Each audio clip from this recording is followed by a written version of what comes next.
Okay.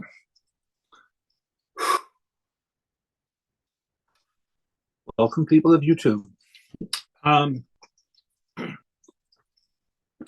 so if you've been here before, and then if you have, um, as you know, I mostly channel information, which means that spirit directs information to me, and energy flows in, it comes out of my face, and sometimes I don't really know what it is that's going to come out of my face. So I just know that today is very intense. Right? Today is January 22nd. So numerologically, it is like 1, 2, 2, 2, 4. So that's very interesting. It means that things can be moving forward in an exponential way, right? Because we have 1 and then we have 2s, 2, 2, 2, right? So 2s are numbers of partnership. We have 2, 2, 2, which is it's considered like a major karma number. People call it angel numbers, things like that. So we're having a lot of karma right now around relationships, right? And 1 means that we're having new beginnings connected to these karmic kinds of relationships, right? And 4 is a number of stability, but it also brings in the 4 elements as well. So in a lot of ways, I would say technically that would be related to the Emperor card, the number 4. But with this being the 4 elements, that's very much the Magician card, meaning that you have all of the tools, you have all of the elements, right? Or we're moving into a place where we have all of the elements that can make up better relationships, right? So it is up to you, the individual, 1, right? First in the daily numerology 1, right? So you have to decide what it is that you're looking for, right? It's up to you to decide, like, are you actually willing to put in all of the elements, right? You're a part of this. It's not just being handed to you, right? It's an opportunity, but you also have to be a willing participant, right? So are you willing to put in the 4 elements? Are you willing to put in all the elements, right? Earth, air, fire, water, right? Like mental, physical, emotional, spiritual, right? Like, are you willing to put in all of this energy into a new relationship? If you're already in a relationship, this can mean still like some sort of like a new beginning around your relationship. Maybe it's your anniversary. Maybe it's just, like things need to be like shaken up a little bit here, right? And if you're kind of like in a rut or something like that, right? And you're looking to make change, like, what are you willing to do, right? What are you willing to do to make the relationship more stable, right? Because it's not just about who you're with. It's not just about your partner and how like they're wrong, they're bad, whatever, right? Everybody is like, if you're in a relationship with somebody, you're a participant, right? So if you're in a relationship that's unhealthy, then you signed up for that, right? They didn't just come and kidnap you, and if they did, call the authorities. So whatever, we're not going to get into all that kind of drama. We're just talking about in basic kinds of like relationships here. We're not talking about like things on the fringe. So those can be covered by somebody else. That's not what I'm here for. We're not here for drama. Okay, so that being said, that got heavy really quick. Sorry. All right. Just going to clear the energy out here a little bit after that. Like smudge the area and make my own incense blends. Got a lighter on fire. I do make incense for other people, personal incense for whoever, right? For your sign, for your gender, for your whatever you require. So whether it's like your home, your office, your work, whatever. And so I'm gonna do a little singing bowl here.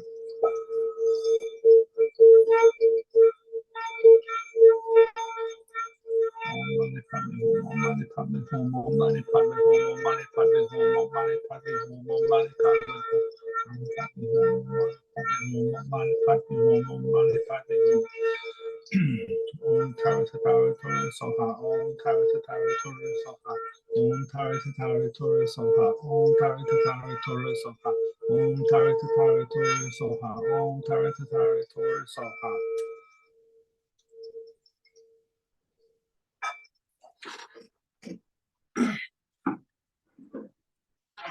You go over there, don't be falling. All right.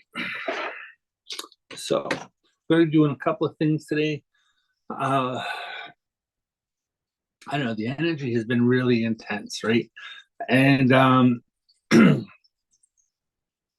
you can, like, if you operate in the world as an empath, then you may very well be feeling like things are really heavy, which could be like the effects of Saturn, right? But also, Pluto and the Sun just went into the sign of Aquarius. That's going to bring up a lot of changes. Pluto is a lot connected to like power, but it's also a lot about like it's like death, right? So like death and rebirth, like it's like Scorpio. Scorpio is ruled by two planets like Mars and Pluto. So this is a time period about like death and rebirth. We are moving into a full moon this week. Full moon in Leo, which can be pretty intense, especially where it's like falling in the chart. So I don't consider myself to be an astrologer. I just know some stuff that is going on. I tell people I know enough to be dangerous. So,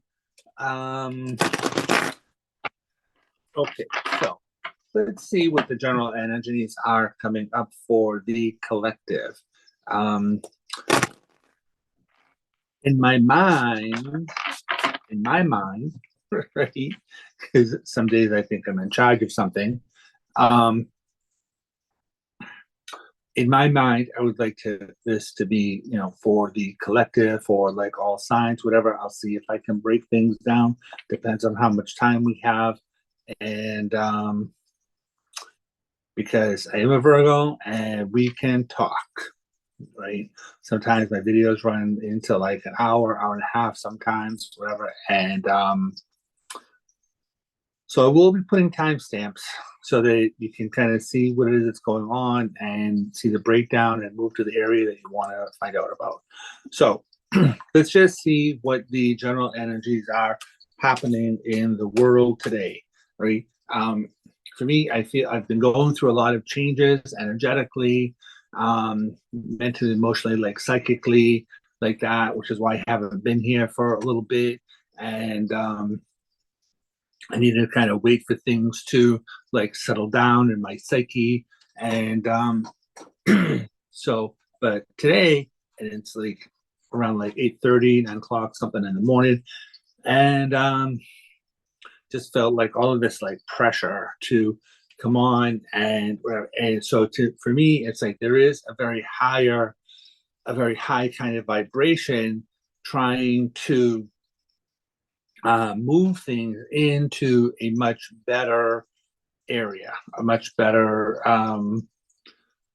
place, like, for me in the world, but I feel like it's something that this is something that is trying to happen for the whole planet, for the collective, right?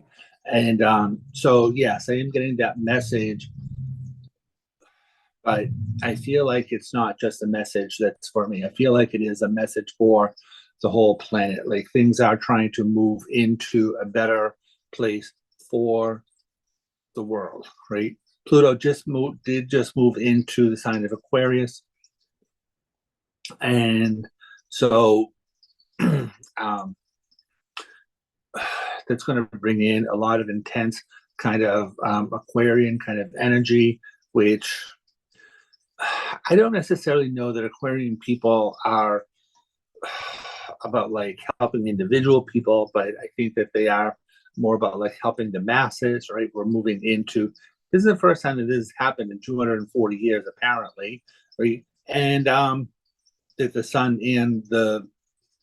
and Pluto moved into the sign of Aquarius at the same time, right? But I do think that like the age of Aquarius is really meant to be about, you know, science and spirituality together. And so like both of those things operating for the collective, like together, right? And so yeah, so there's a lot happening out there, right? And so I can't go down that path right now, because like that will start taking me down toward, well, like if you're this sign, this, if you're that sign, this, if you're that sign, that, right? And it's like, and so I'm not really ready to do that at this point in this session. So let us look at what is happening for the masses. We're going to look at a couple of like oracle cards first, and then I have some runes, and then we'll look at like tarot, and kind of wrap things up from there. Gonna see what's happening here. Okay. Show me, Spirit, what information we need for the collective. Like whoever it is that is watching this video, what do the people need to know for today? So, as they say, take what you like, leave the rest. Right? If something resonates with you, good. If it doesn't, like, you know, this is a reading for the masses. So,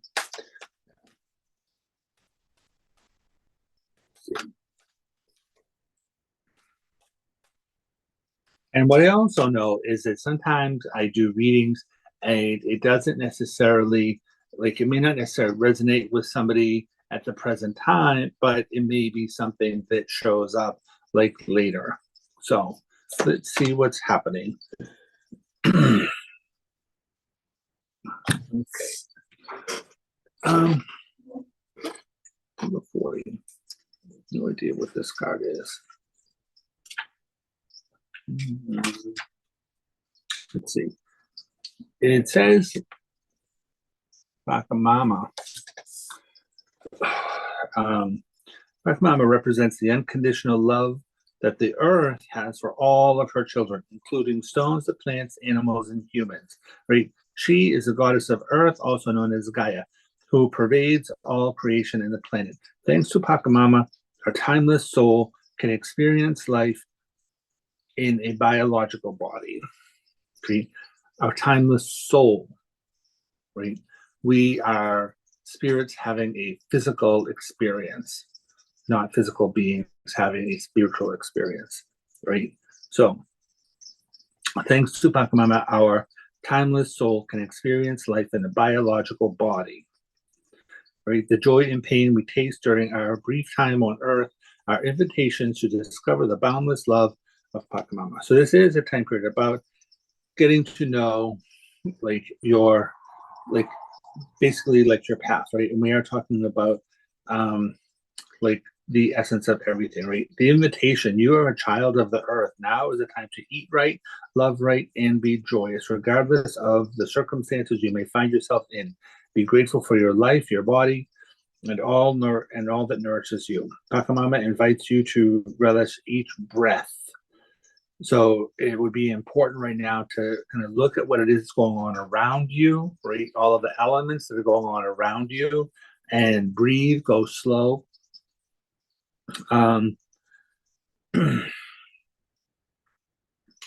Let Pachamama know how much you appreciate all of her blessings with an act of service, such as planting a tree, helping save an endangered species, protecting the ocean, right?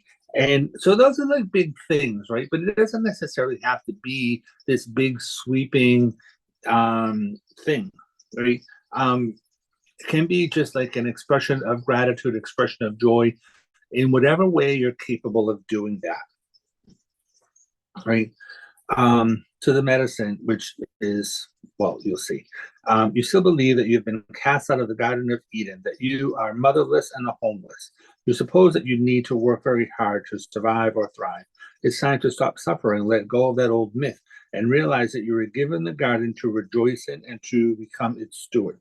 Your melancholy is really a longing to return to the heart of Pachamama, so to return to the earth, return to like wherever it is that you find home in the universe, right? In nature. Where do you find home in nature? Most people have an association with one element, right? Earth, air, fire, water. Right? Some people are connected to like all of the elements. So whichever one really is calling to you. Listen deeply to the mother who is always there for you. Walk in beauty and honor all life. So these particular cards, I don't know every card. Like they're relatively new, so we'll see what's going to go on here.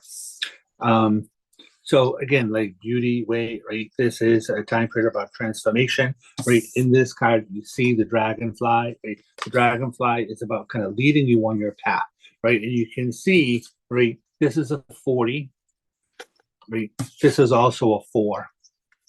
And so what do we say, right? These things about all of the elements, right? And this tells me that there is a blossoming going on in your life as well, right? We are coming to a place of a full moon, right? And so this blossom is like fully open here. So things are coming to a completion, and it's like, where are you going to, right? You can see how this woman here, right? She is moving forward. She is moving into the unknown, right? And she's leaving all of this like trail of love and everything like that behind her, right? And you can see the moon, right? Up here, you can see the moon, right? Sun, moon, right? And so those things, right? The two brightest lights in the sky, right? And we are having that moon experience this week. So it's like, where are you going? And kind of following the path, right? Following your spirit about where, just know that you're being led, right? To the right place at the right time, right? We have the ancient ones here, right? This is 1. So far, we're staying with the numerology, right? We have the 4s, and now we have the 1, right? So again, a time period about new beginnings. The ancient ones, this is a new start, right? This is about, like, when we're talking about the ancient ones, right, we're talking about the creators of all time and space, right? So this is a good time to be calling on the, some people, like the first people, right? But like the first energies, right? Like really, right? Like that kind of thing, right? The first energy that,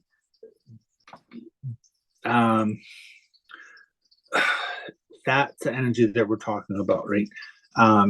Whether you call that energy like God, whether you call it the creator, whether you call it, right? And even before God, right?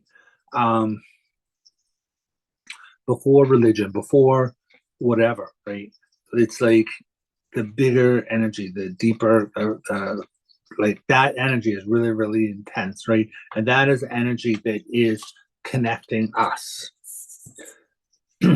right? The ghost dance, 22. Right? Right? Karma, the relationship here, karma, the ghost dance, right? So this is telling me that it's about like kind of being connected to whoever your guides are. It's about whoever the energy is that's in spirit. Let's see what the book says about it. The ghost dance is the ghost dance of the American Plains Indians united the spirits of the living with those of the ancestors. That's what we're talking. That's what I was just saying, right? Different language, but same thing, right? United the spirits of the living with those of the ancestors to bring peace to the world. The ancestors are honored. They bring harmony to us when we hold them responsible for all that is wrong with us today. They haunt us. Right? So this is about letting go of the past, letting go of the thing about like, oh, my parents did this, my parents did that, my grandparents did this, my grandparents did that, and so therefore I am messed up today. Right? It's like, okay, let that go. Right? Which I do believe that, like we said that a little while ago. Honor the spirits of the ancestors to receive their lessons and gifts. This includes honoring your own past lives, right? So if you're going to look at how your parents did this, your parents did that, right? What are you bringing? This is what we said earlier, right? Who are you? What are you bringing to the table? What are you bringing to the situation, right? It's not just about the other people. It's like, who are you and what are you doing, right? You have your own karma. You have your own past life karma that you're bringing to this planet, this lifetime. It's what you are here to learn, what you're here to let go, what you're here to learn how to bring in, right? And it's all of that. The invitation. The ancestors have a message of healing and powerful medicine to offer you. Create a sacred moment at your altar, light a candle to them, and honor their wisdom to infuse you.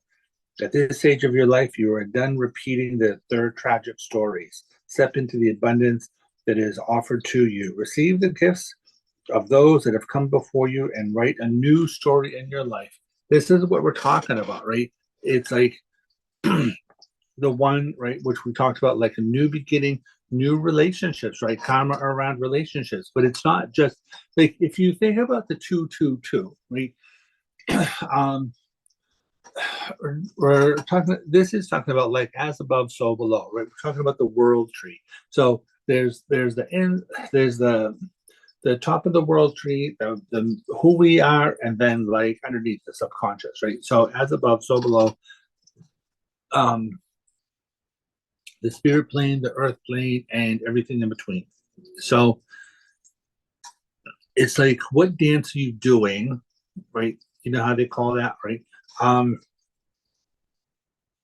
They call it the dance between two people. That to me is a word of manipulation, right? What dance are you doing, and how are you looking to change the dance that you're doing with like your ancestors? And it's like they have passed over, so they are not in the same kind of like negative kind of vibration. They, like, in my own experience, I will tell you, I have ancestors that are passed over, both my parents, my grandparents, and people before them. And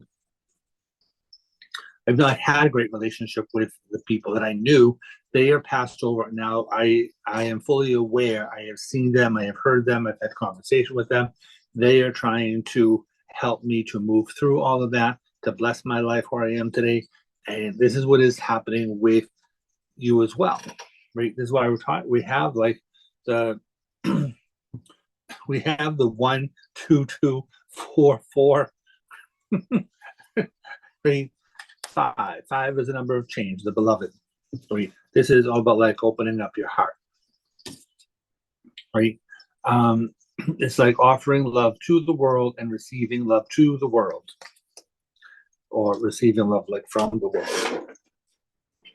Okay, so that is what we're gonna do about that. So, well, I'm just gonna move those here so we can look and see what is happening with the rooms. Show us what That's what we need to say for the collective. What messages do you have for the collective? What is happening with the collective today?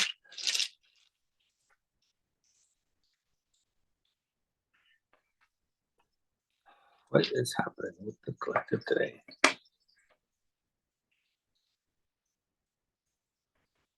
Okay, so this represents the earth. Right? The first room represents the house. It represents your potential, right? So this room represents a fort, actually, but it is about your potential wealth, right? It represents the estate, right? It represents the potential of all of your power, right? So, and we just mentioned the world tree, right? That's what this is. This room is the sign of the healer. I call it like the mark of the shaman, right? This rune. It comes up connected to like healers, whether they are doctors, whether they are therapists, whether they are psychic people, can also be healers, Reiki masters, like, or Reiki practitioners, all of that stuff, right? So you have your potential to heal, right? And so this room represents horses, right? It represents the wagon. It represents the vehicle by which you move through life, right? So this is asking you basically to look at your potential, right? Look at your potential to heal and it's bringing up this thing here about how be flexible about the vehicle by which you're moving forward. Be flexible about the vehicle by which you are going to heal, right? So because this rune represents the world tree, right? And it's the U tree, right? And back in the day, they made bows, right? This rune physically represents a bow, right? Bow and arrow. So they made bows from yew trees because they were flexible, right? So it's like, they talk about how like the trees need to bend so that they don't break. And it's interesting because I was just looking at this thing on YouTube about um, about buildings, how they are made to sway so that if there's a trembling or like a tremor in the earth, if there's a big wind, right, so that they're flexible so that they don't break, right, so they don't come crashing down just because it's a little thing, right? So it's like you have to be the same, right? You, me, we, right? We have to be like flexible, right? I was just told by spirit that this isn't about you, it's about we. Right? So that's why we're talking about this. So the next rune represents like the seeds that we are planting. So this rune is a rune of constraint, right? And it represents the future, right? The rune itself is called need, right? So it's asking us to look at what it is that we need, right? Future, looking at our future, right? And seeing how we're healing. Right? This is like very intense, people.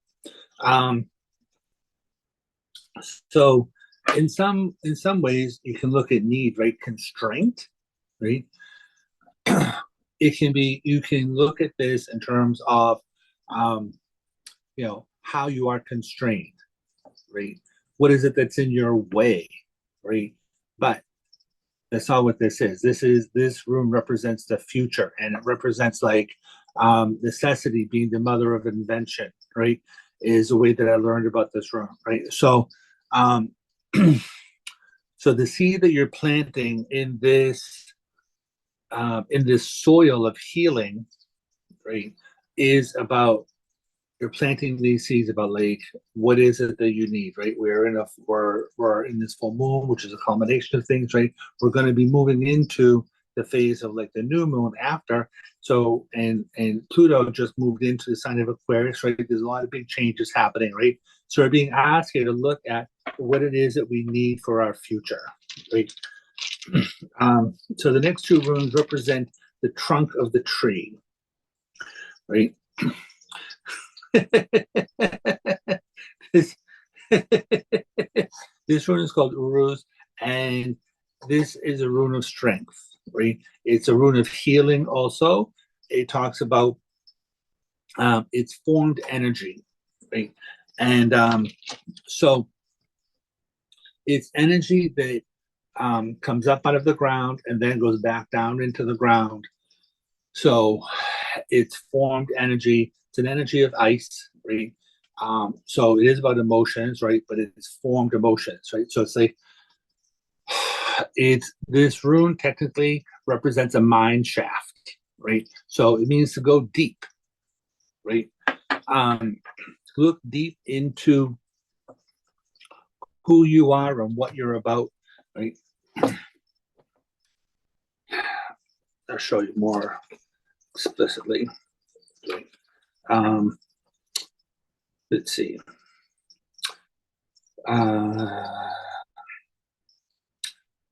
Let's see. It's formed energy and a rune of healing, energy that comes from the earth up and is formed and then returns to the earth.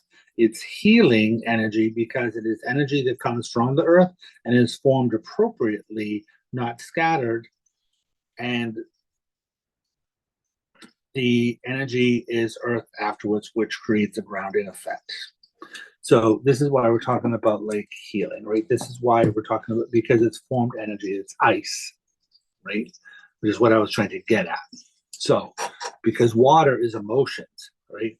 But this is having appropriate emotions. It's having your emotions taking appropriate form and being grounded, right? So it's like you're not like spiraling. You're not like having this like wild energy and being like, like, right? It's like not about. It's about not being crazy, right? And doing all of that dance, right? So again, so this is the second rune that represents the trunk of the tree. And so this rune does represent new beginnings, right? This is the dawning of a new day. There are 24 runes. This is the 24th rune, right? So again, we're talking about things ending, right? And so there are three different layers, they call them ets, right?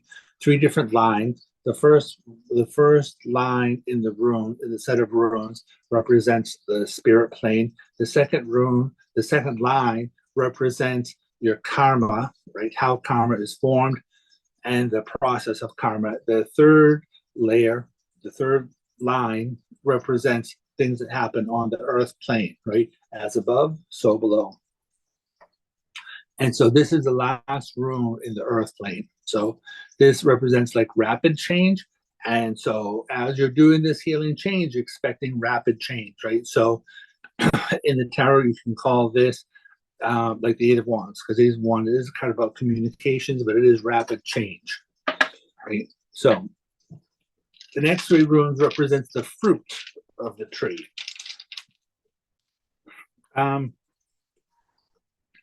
So you can pull two together. Okay, so this is the rune of karma. It's about taking chances, right? This rune represents the death cup, not the death cup, like a dice cup.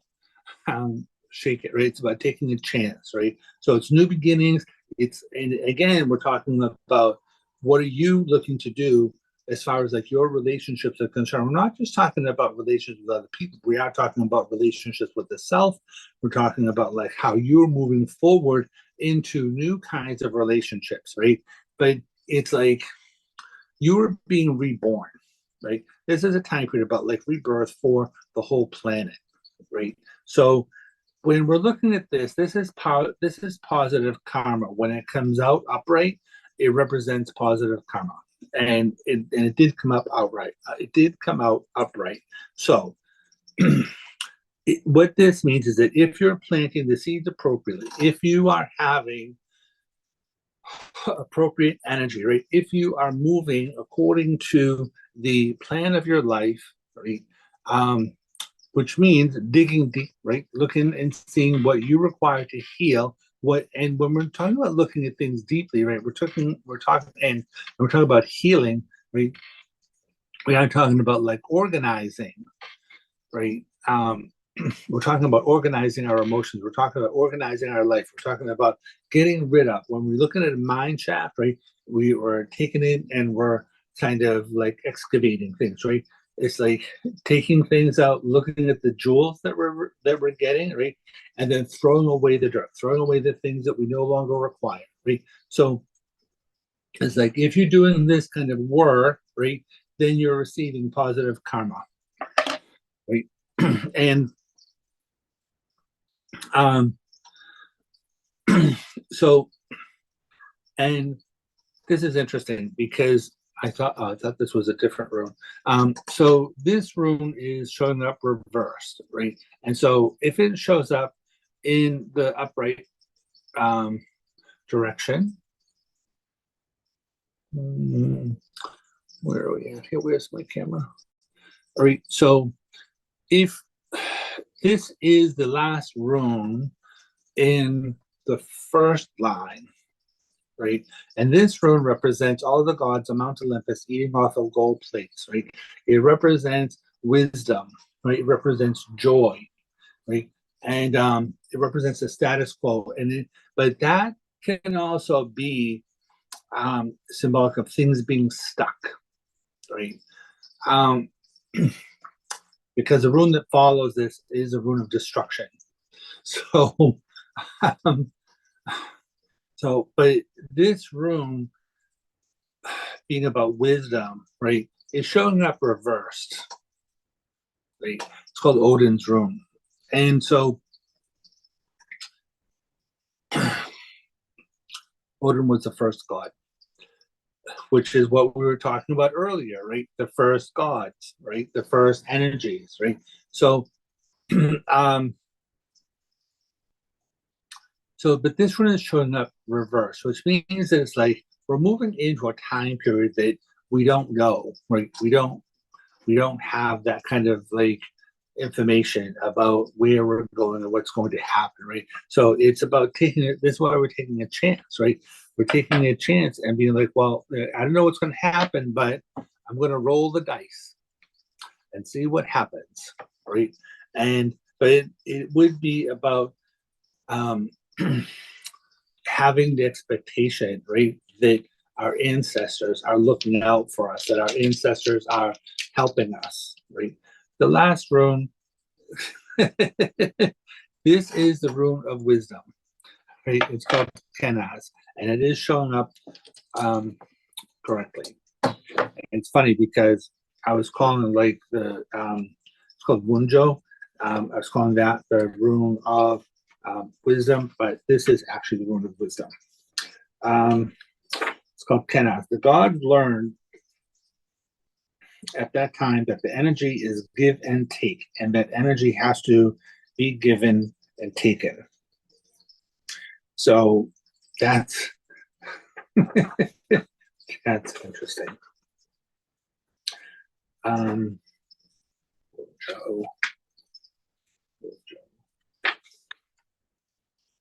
Have that one yet? No, we don't have that one yet. Oh, here we are. That rune represents the torch, therefore enlightenment or insight, higher knowledge, and looking inward for information and being able to understand outside situations due to inner understanding.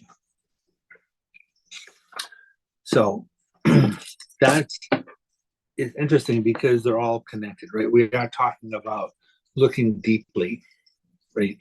And so when you're looking at things deeply inside, you understand things happening outside in a better way as well, right?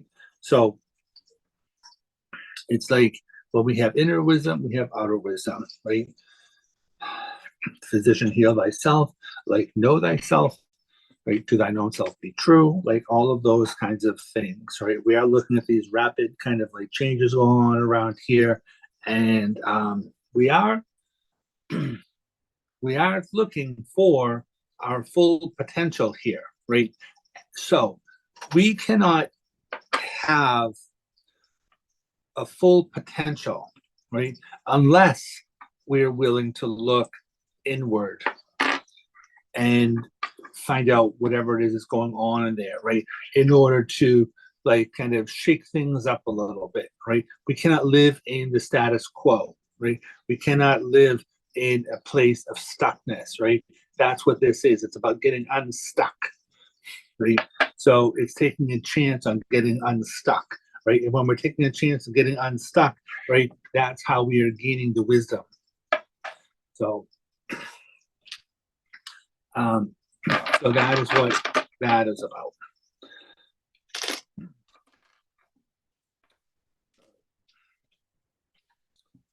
This is the second set of rooms that I have, just in case I was going to use those. All right. So let's see what other message we have for the collective.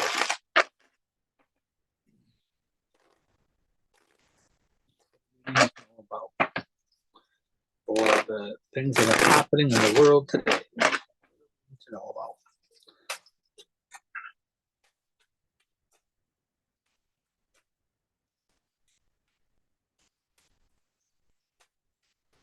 Know about today. Okay. 1, 2, 3, 4, 5, 6, 7, 8, 9, 10, 11, and 12.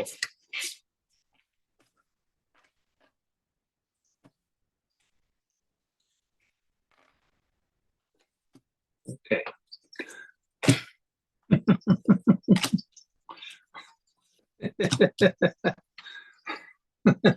Okay.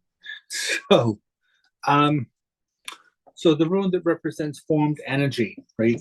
That rune is called strength, right? And that's what we have today, right? The strength is about like knowing your inner strength, right? So like looking deep, right? This rune does represent Saturn and Pisces, and that's where Saturn is right now in the sky. Saturn is in Pisces, right? This is a card that can talk about being stuck emotionally, but it is a card that can talk about like needing to look at the inside and journey inward in order to see what it is that's happening emotionally, right?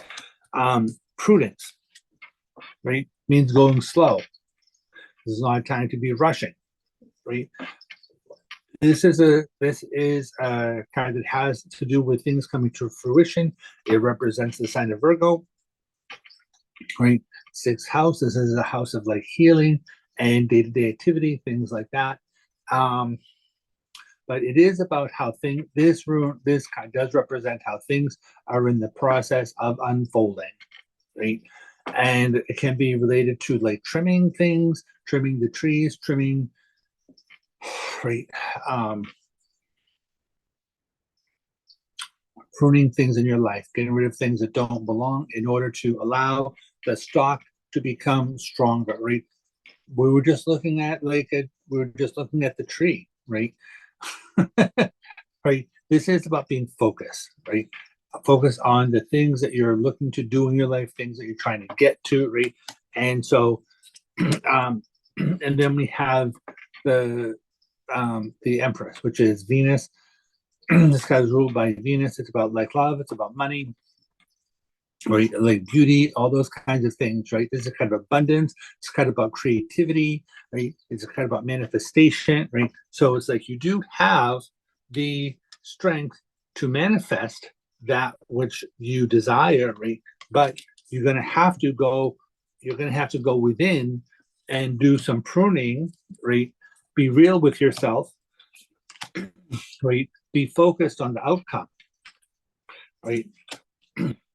So, I mean, look at this, right? It's like things rising up out of the stress, right? This like kind of postural thing, right? That, I don't know if that's how you say that word, but it's like a pimple, right? So it's like getting rid of the things that it's like working from the inside, right? Digging deep, pushing things out that don't belong in order to create healing, right? This is inner strength, people. All right. Temperance, right? Ruled by Sagittarius, right? This is another card about healing, right? It's about mixing things that don't necessarily go together, have it become a third thing. It's a card related to alchemy, right? So when this card shows up, I usually look at how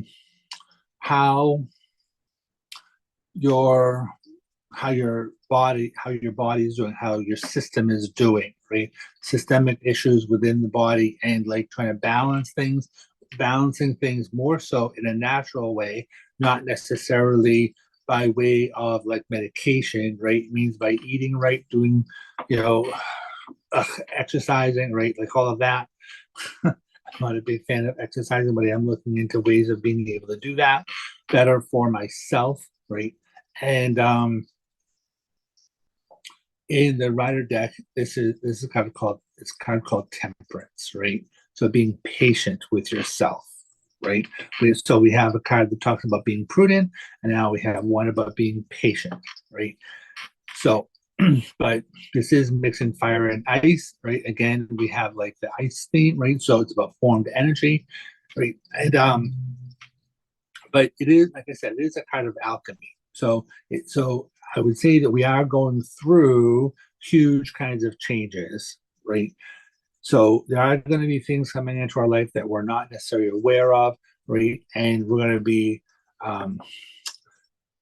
it's interesting because in astrology, there is a term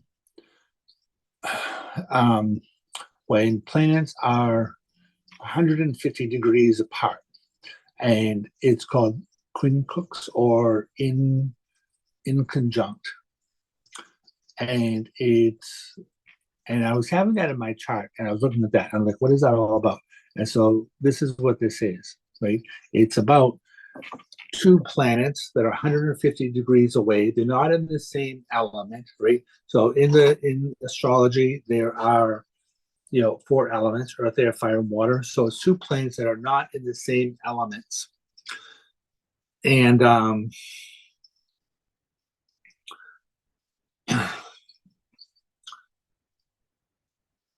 and then we have like fixed, cardinal, mutable signs, right? So it's like two planets that are like not the same in any way. They are trying to be blended, right?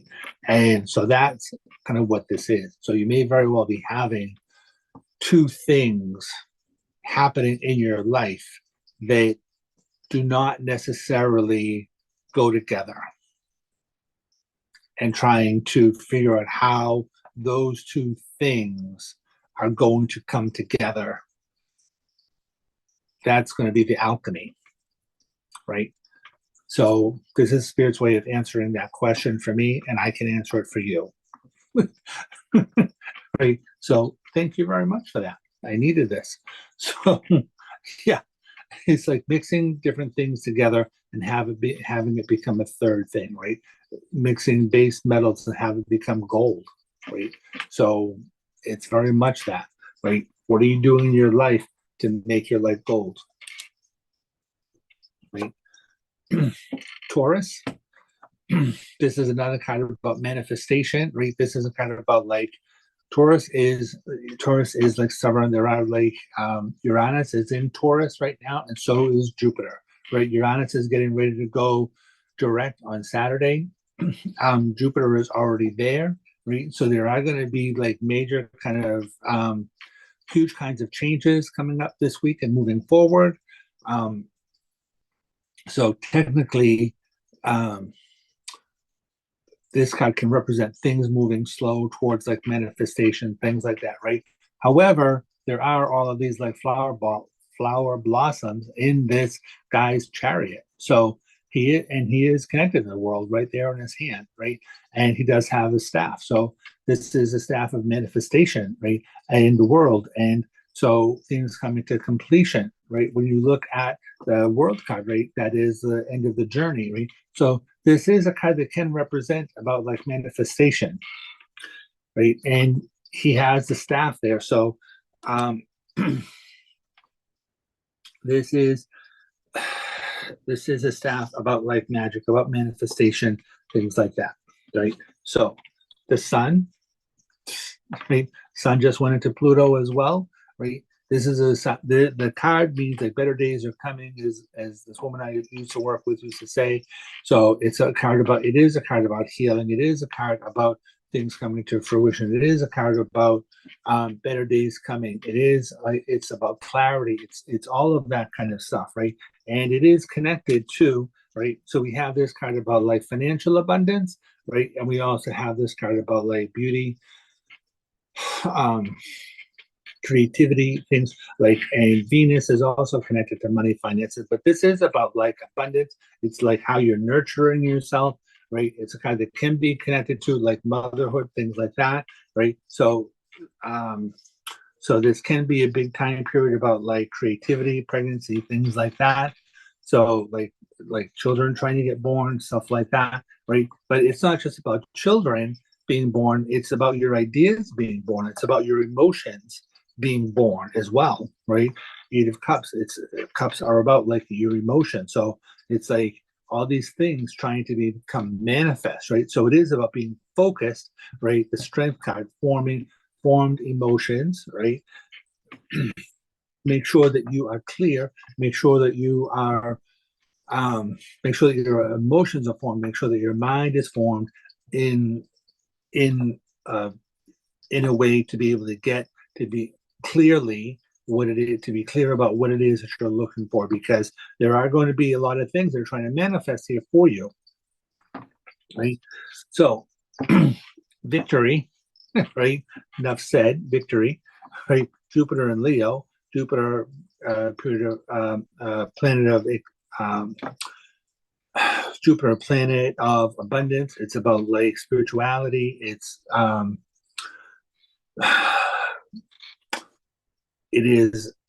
a kind that can be about unexpected things happening, right? And then we have Leo, which is also connected to the sun, right? So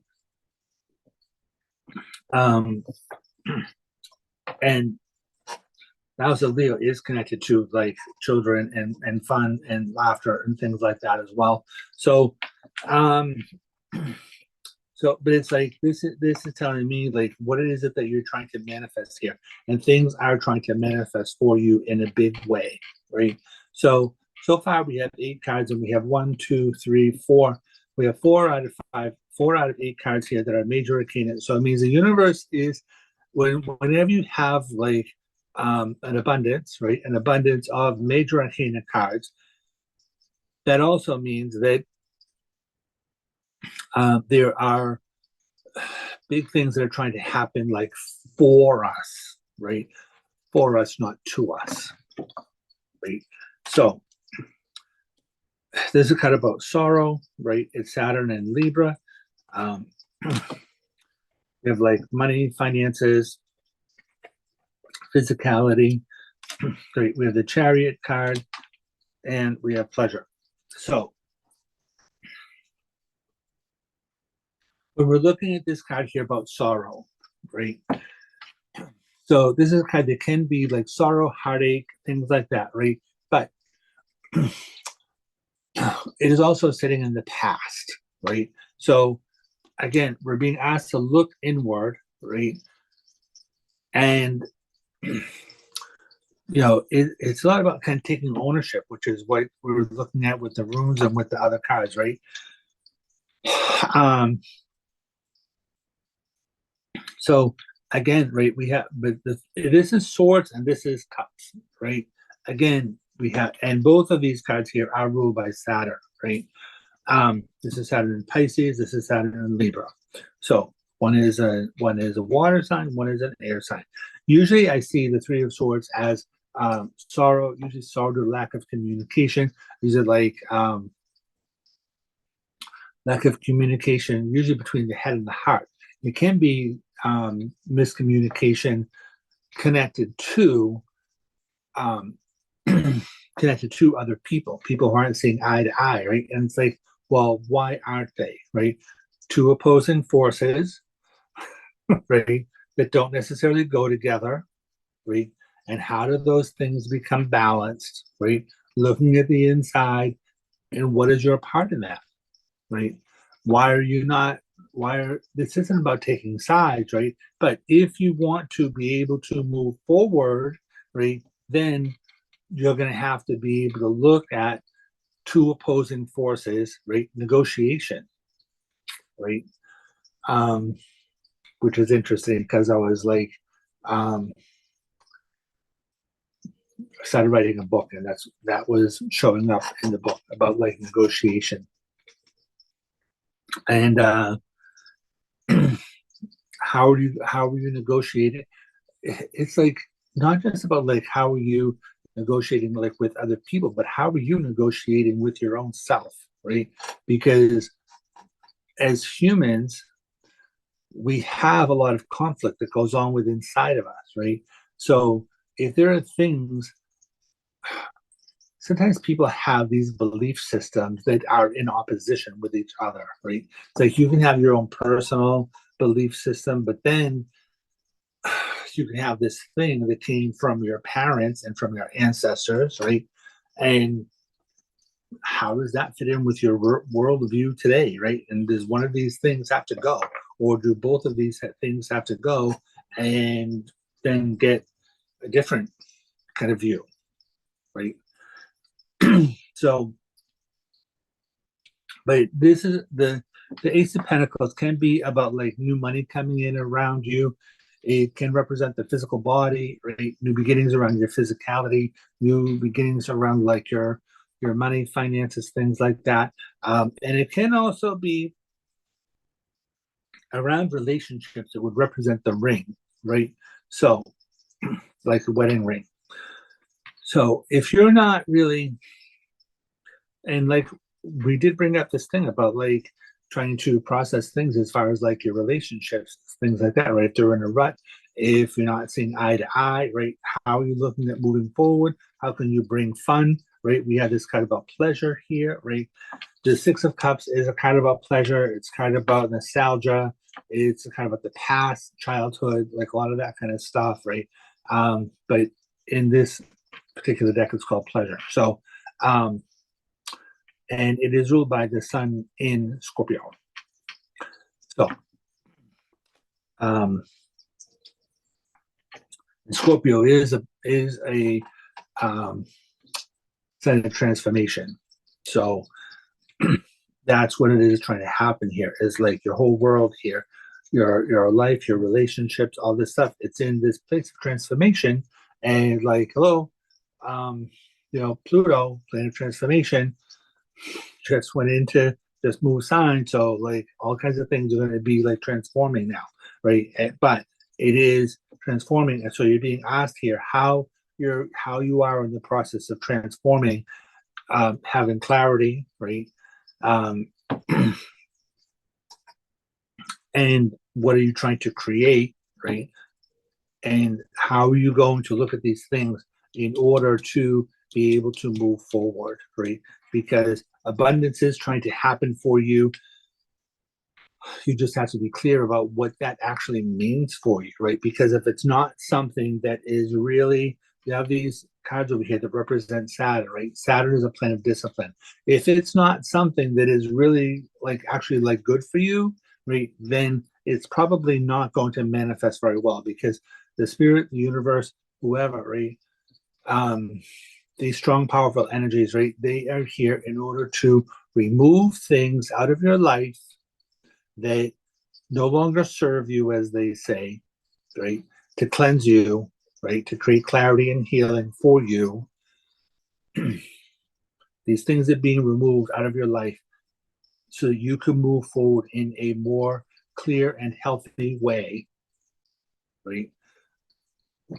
Abundance, inner strength, healing, also abundance, and clarity, healing, pleasure, new physical beginnings, whether that does represent whether that does represent relationships, whether it does represent like the physical body, right? Whether it does represent like a child, whether it does represent like a new business, whether it does represent like a new like whatever the newness is that is trying to manifest in your life, right? For it can be different for everybody, right? So, but we do have like 3 major arcana cards here sitting in a future place, right? And so we now have like 1, 2, 3, 4, 5 out of 12. It's almost half. So yeah.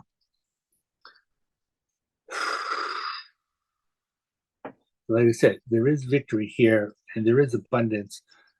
Like this is saying that there are a lot of like really like positive things trying to happen, right? But you have to be in alignment with yourself, right? You have to be in alignment with where it is that you are trying to go, right? If you are dealing with 2 opposing forces, right, that you cannot reconcile, then that's not really going to go too well, right? So you're going to have to make decisions. It's kind of like if your family comes from one culture, right, and you're marrying this person, right, and this whole family where you're coming from, right, and this culture, right, they're all about like this, and it's like the structure, and it's like all of this stuff, and it's all set in stone, right? And it's like, well, you have to do this, you have to do this, you have to do this, right? Whether it is like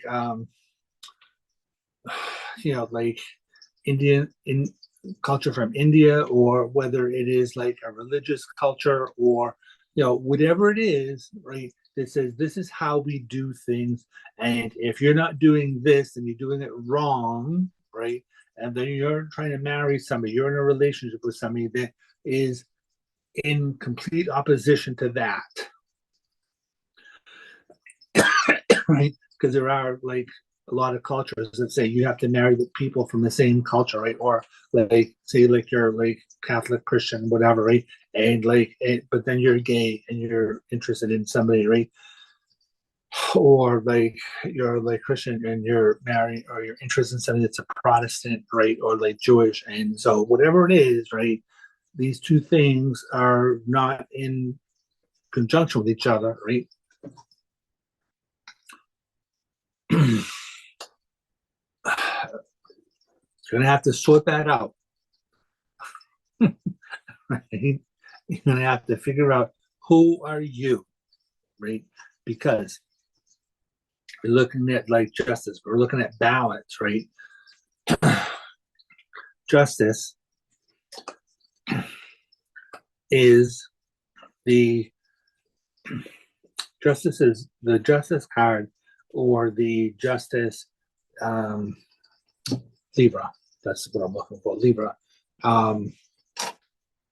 The justice card ruled by sign of Libra, and so it's a scale, right? It's the thing in the middle, right? And then you have the 2 things, right? So the 2 scales, right? So you're the one in the middle, and then you have these 2 things that are in opposition to each other. How are you going to create balance in that, right?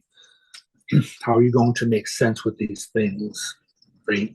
In a lot of ways, that is what it is that is trying to happen here, because and it's not just about that, but I do feel like that's a big thing that is trying to play out here. So that is what that is about. Okay, so I'm going to try to go through this quickly, if possible.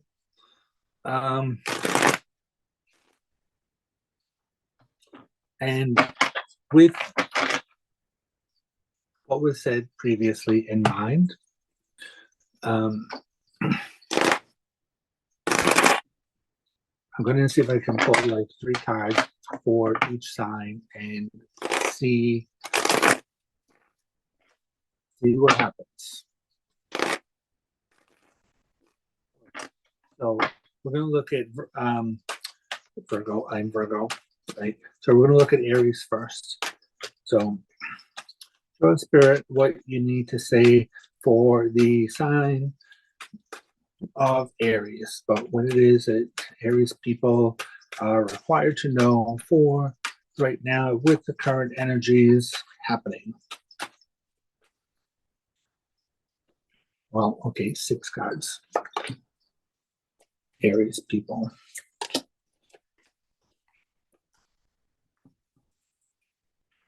Aries. Negotiations. This this is a card that does have to do with working with others, right? It's kind of about classes, training programs, life lessons, things like that, right? It is a card that does have to do with manifestation, but it is a way of things manifesting through like work, right? So it is that it's a card that does have to do with creativity and things like that, right? Because it is a 3, and this is a card about like an artisan. This person over here is an artisan and looking for approval from these other people, right? And they're sitting there kind of looking in admiration or things like that, right? But it is a card about creativity and things like that, right? So, but it is, I use it a lot for negotiation, but like life lessons, or classes, training programs, things like that, that are helping you to be able to move forward, right? So apparently you have been doing a lot of like classes, training programs, life lessons.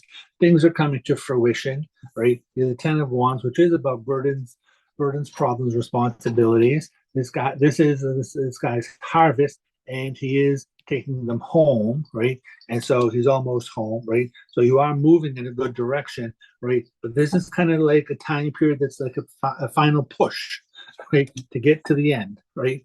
So we do have the Devil card, right? There are going to be like 3 different planets in the sign of Capricorn. This card is ruled by the sign of Capricorn, right? But when you look at this card, right, these people are in chains, right? But the chains around their neck are very loose, right? So when I see this card come up, it is a card about, it can be a card about addiction, right? It is a card that can be limitations and restrictions, right? So you've been doing all this. So this to me is like what it is that you're in the process of learning here, right? You have had all these classes, training programs, like life lessons, right? And that are related to burdens, right? But are those burdens like self-imposed, right? And it's like, so we have the Knight of Wands here, which is the sign of Aries, right? Changing your perspective around things, right? Victimhood type things, right? So there can be a lot of things going on here in your life, right? That you have all of these like burdens, and but there is clarity that is trying to happen here, right? This card is ruled by the sign of Libra, so it's interesting because I was thinking about the Devil card earlier, right? The card being about addiction, escapism, all of that kind of stuff, right? So when things are being difficult and feeling like everything is closing in on you,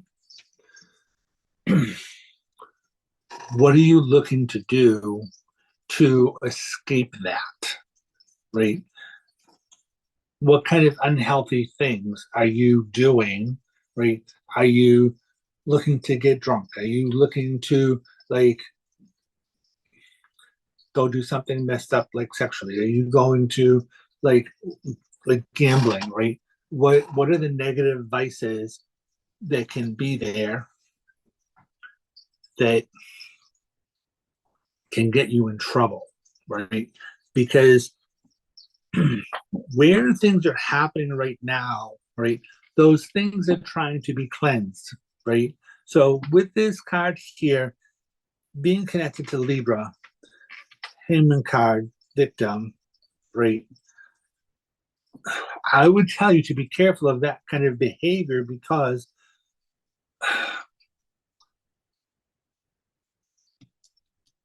this card can be connected to like the law.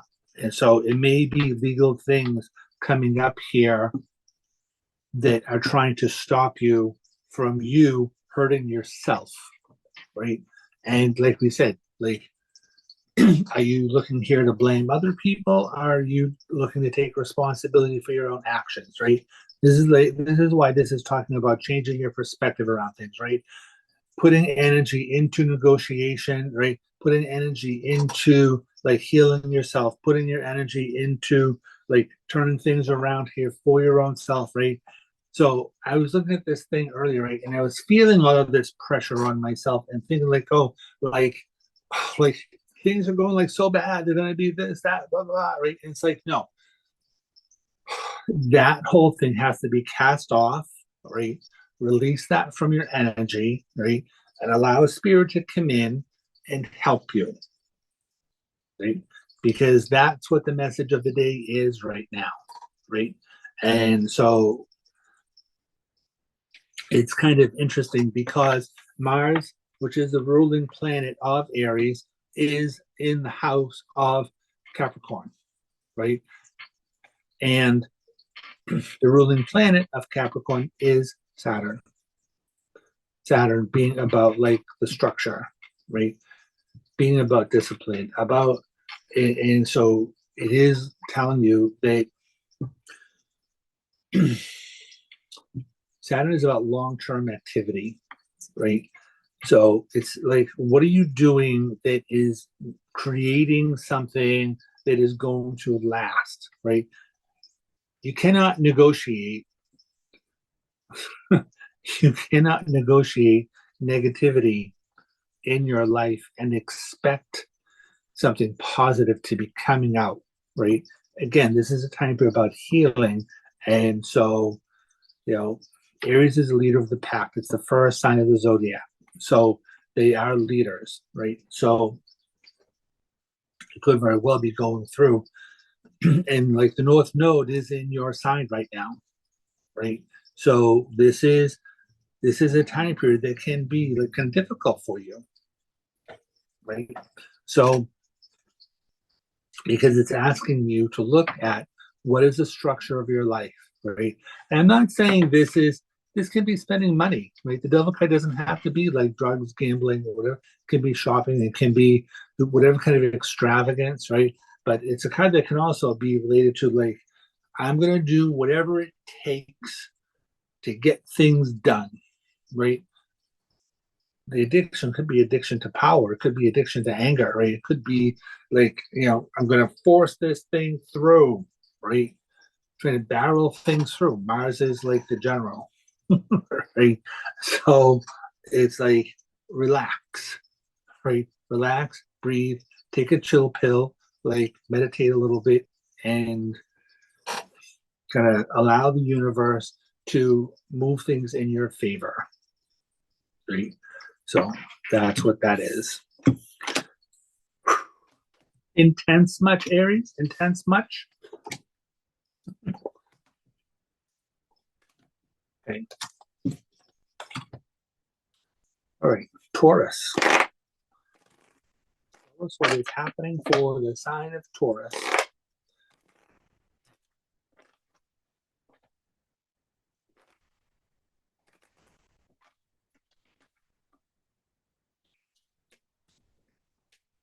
Here's what's happening in the sign of Taurus.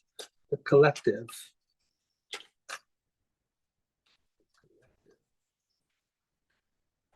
All right, Taurus. Taurus is ruled by the sign of Venus, and I'm watching this thing about you trying to beautify your space, and it's like things don't feel like they're working out the way that you want them to work. I'm trying this on. I'm like, no, it doesn't fit. It doesn't fit. It's like it's the wrong size. It doesn't hang right. It doesn't. This piece of furniture doesn't go with my decor. It's like, so I think there's a lot of things that are happening here where you're trying to beautify your place, right? Your aesthetic, right? But it is going to be a thing where this is where the balance is trying to happen here, right? Is that you have this stuff in your surroundings, but you want to beautify things, you want to try to bring new things in, but you haven't gotten rid of old things, right? Yeah, like if this thing isn't working for you, right, you may have to look at how you have to get rid of some things, right? And I understand if you're trying to decorate your house, that, you know, it can be expensive to just get rid of all of this stuff and then start fresh, right? But that's the way that it feels. So however that's going to resonate with you, right? Just look at what it is that you have to get rid of in your surroundings.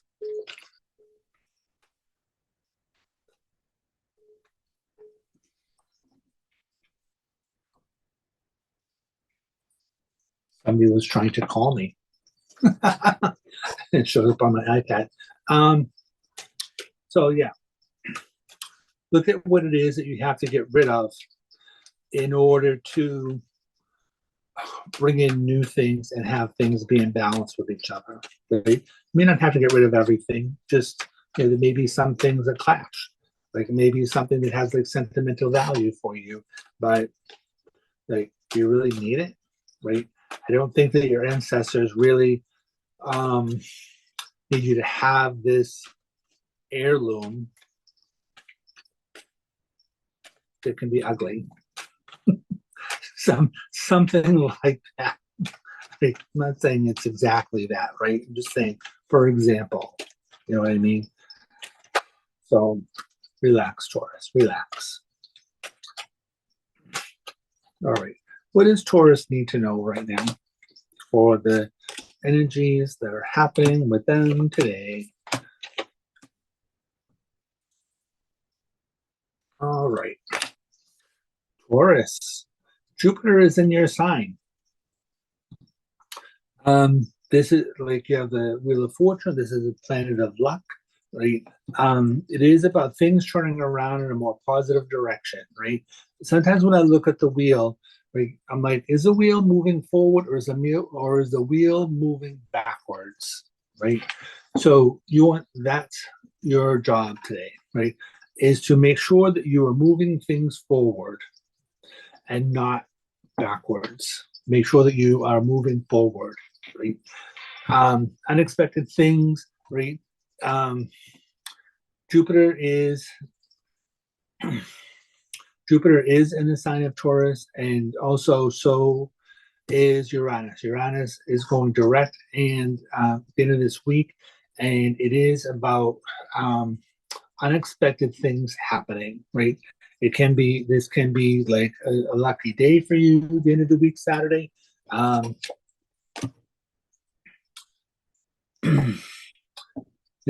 have the Hermit card here, and the Hermit card is ruled by the sign of Virgo, so you could have unexpected actions here related with the sign of Virgo, right? However, it's interesting because the Hermit card is also a card that it is a slow. This is like talks about someone who moves slow, right? He only moves by the light of the lantern, right? So he only goes like step by step. However, this card also means that this guy, he's at the top of the mountain, right? So you have reached some sort of a pinnacle in your life. And so it's like you're looking at it and you're like, okay, where do I want to go, right? He has a star in his lantern, right? The star is connected to the star card, right, which is like your goals, dreams, aspirations, right? So things are trying to move forward here in order for you to be able to get to where your North Star is bringing you to, right? And like we said earlier, you have two major arcana cards here, 2 out of 3 so far. So the universe is trying to, the universe is being in charge right now, right? However, you do have the Knight of Swords here. So as you're making sure that you are moving forward, not backwards, right? Getting off of the merry-go-round, stop repeating things stop repeating things, actions, relationships, financial things that no longer work for you, right? Look at a different like thing to do, right? When you're doing things appropriately, right, then there's a lot of energy that is sitting here trying to rush in for you. Right. This is communication about like money, finances, right? The Page of Pentacles is a card that can talk about like school, education, new beginnings as far as like business is concerned. If you're looking at options around like school, education, right, means the diploma is already in your hand, right? And so you may be at the pinnacle here, right? But maybe looking to do something new, right? Some sort of different thing that is appealing to you, right? What do I want to do that's new, right? Because you have the Six of Swords here. So this is a card that talks about moving forward, right? It's like you have the turbulent waters here, right? This is about moving muddy emotions behind you, right? It's like you're moving forward to peaceful waters, calmer waters, right? And so it's like looking at different options around how you can be doing this for yourself, right? So Spirit is telling me that you may be doing a lot of this stuff about trying to redecorate your home and doing all of these things around like the outside, right? But they're saying like, look at the inside, right? See what is out of balance on the inside. When you're balancing the inside, it will be easier to balance the things on the outside. When you are sitting well with your inside, right? If you're all like, this isn't working, that doesn't work, all like angry about something, right? It's because there is something inside of you that is not sitting right, right? So it's not about the outside world, it's about the inside world. So look and see what needs to be balanced about the inside. Look and see what is not sitting right with you, right? When you figure out what that is, right, and it can represent something that is outside, right? You may be feeling like, maybe feeling betrayed by somebody. You may be feeling like, not happy in this job, but I'm sitting here anyway. And they did one more thing that kind of put me over the edge and blah, blah, blah. Right? So it's like, fix what it is that is wrong inside. And when you are moving in that direction to fix things, whatever it is that's wrong on the inside, the outside will move accordingly. You will move forward in a better way. Right? And things will move fast, right? But this is not a time period. This is not a time period to be like rushing in, right? Fools rush in where angels fear to tread, right? That kind of a thing, right? You don't want to be like rushing into the hurricane, right? Whatever it is, right? This isn't a time to be like storm chasers, right? All that kind of stuff, right? It's like you want to be moving forward, not backwards, right? Again, and so you may very well have this kind of conflict. I want to move forward, but I want to move backwards. I want to stay this. I want to stay the same, and I want to move forward. Right? Can't do both. Doesn't work that way.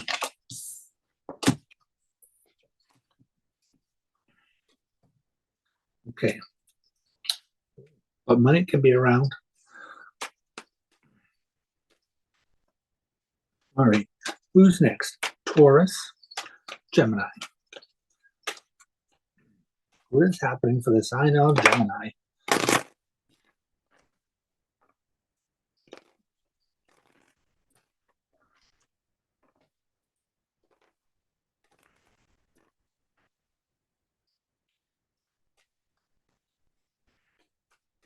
What is happening for the sign of Gemini?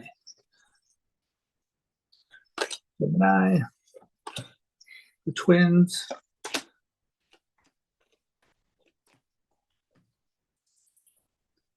Right, Gemini. Another one with sign of Virgo. Both of you have the same ruling planet.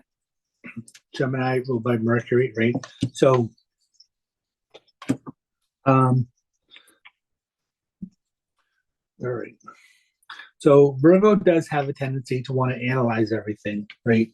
And so you may be able to want to look at things about how you're moving forward as far as like your work, your money, your finances, right? The seeds that you're trying to plant, right? This is empty field, right? So what seeds are you trying to plant for your future, right? Both of these are earth signs, right? Virgo, as well as this guy is ruled by the sign of Taurus, but So it does look like Gemini. It's like you're sitting here and you're trying to make money and trying to manifest money. Um, but this also makes me feel like you're trying to do a different kind of a journey here as well. You have Gemini. You have whoever this man is here. He feels like he's somebody who's in spirit, right? Whoever it is an older guy, or older than you anyway, or older than you when he passed away. But he is somebody who is ruled by his emotions, right?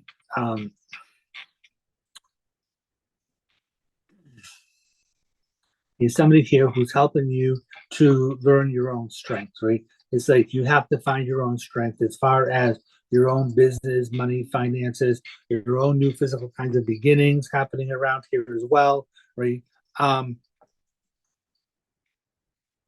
So there are 3 different earth things that are sitting up here: air, water, fire. So there's going to be some sort of like communication going on here about emotions, about where it is that you're trying to go to, right? But the Page of Swords here, it's something that is like kind of needing to look at something more honestly, right? Again, it can be a wild kind of energy, right? Like sitting here with this sword and trying to like take back, right? But head up in the clouds and stuff like that, right? So you may want to be like more grounded, right? When you're trying to make your decisions, right? Figuring out where it is you want to go, what your North Star is, right? Asking your ancestors for help, right? And so it's kind of interesting because the Page of Swords, this is female energy, and then you have the King of Cups here, which is male energy, right? So it's like trying to balance things, which is the sign of Gemini, right? Trying to balance inside with outside. Again, we're bringing that kind of energy up here, right? But it's like this is saying that this is like your strength anyway, is to balance, right? It's like the King of Cups here, right? He is sitting in this kind of like turbulent water, right? And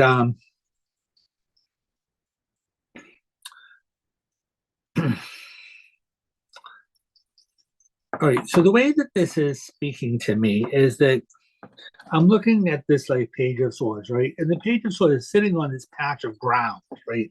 And so what it's saying to me here, and I've never seen this before, but what it's saying to me is that you're on this patch of ground here, right? So I feel like you're in this place here where something has been temporary, right? Because it's just a patch. It's not like a big open plain here, right? It's like, but the thing is here is that you may have gone into this thing thinking that it has been like, oh, this is going to be something that leads to my dream, right? But it's not, right? Um, it's not, because it is about mixing things that don't necessarily go together, right? The It's coming back to the Temperance card that I was looking at before, right? It's like you're looking at this, you're in this position here, but it's like you're only in the position that you're in because you were looking to get some kind of experience, right? So you have the experience that you were needing to get from that particular time period, right? Whether it be the last like 6 months, the last like 6 years, something, right? I'm getting the 6, right? But I think that's like that in the tarot card, Gemini is ruled by a 6, right? So that may be where that's coming from. Anyway, you've been in this thing that has been a temporary situation, right? But it feels to me like you're putting like a whole lot of energy into something, but it's being time now to move on, right? Because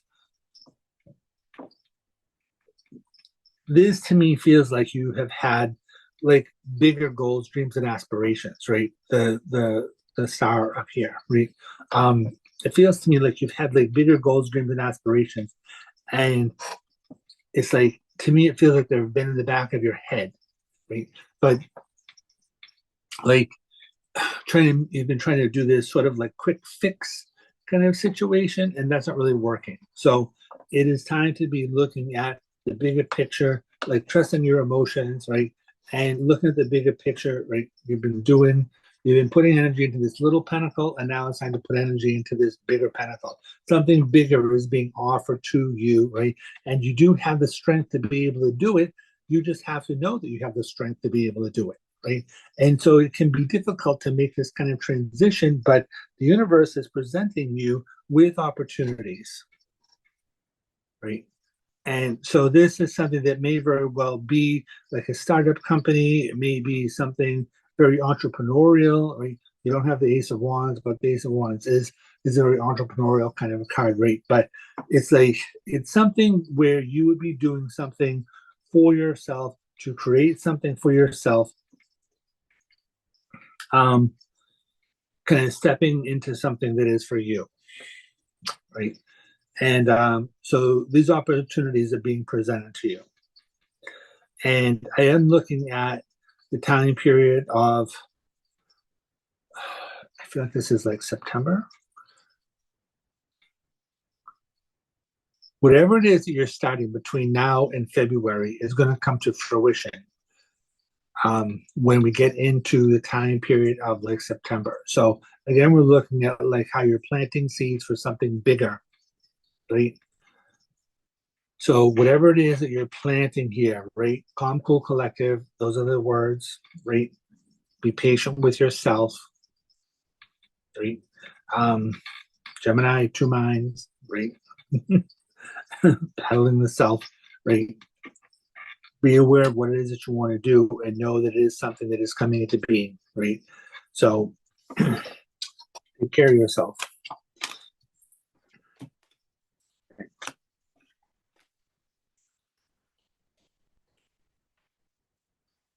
Okay, so Gemini, Cancer, sign of Cancer.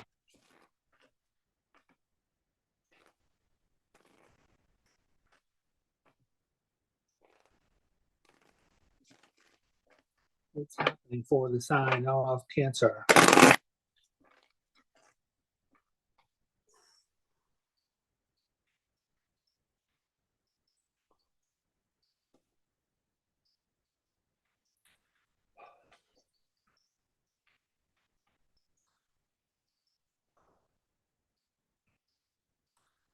Cancer is the crab. It's all about emotions.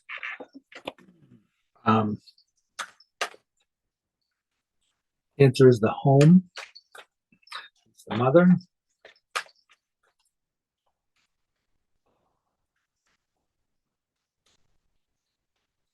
Spirit is telling me that, like, because the Cancer is ruled by the sign of the crab, it's like you may want to be climbing into like your shell right now and kind of sticking your head out, kind of looking to see if it's safe.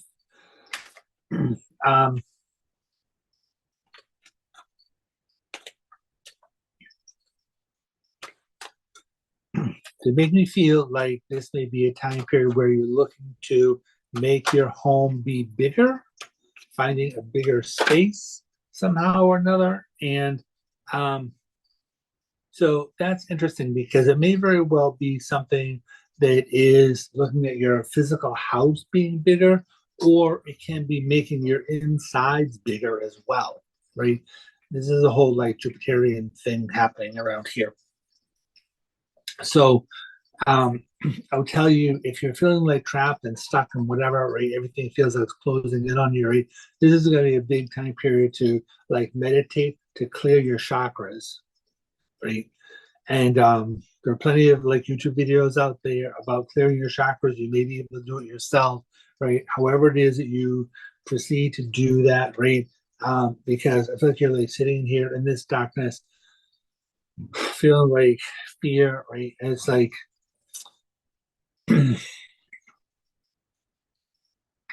fear is because the root chakra is blocked. It could very well be the heart chakra, but there's a blockage in your energy right now. So it's a good time period to go through and clear your chakras, make your inside world like bigger, and therefore it'll help you to expand, be less afraid. It'll help you to be able to take chances on things, or at least will feel like you're taking a chance, but it's like your intuition will be more in charge rather than your head. And it's like you will be able to take better, clearer actions, right? So what do we need to know about Cancerian people? For the collective sign of Cancer.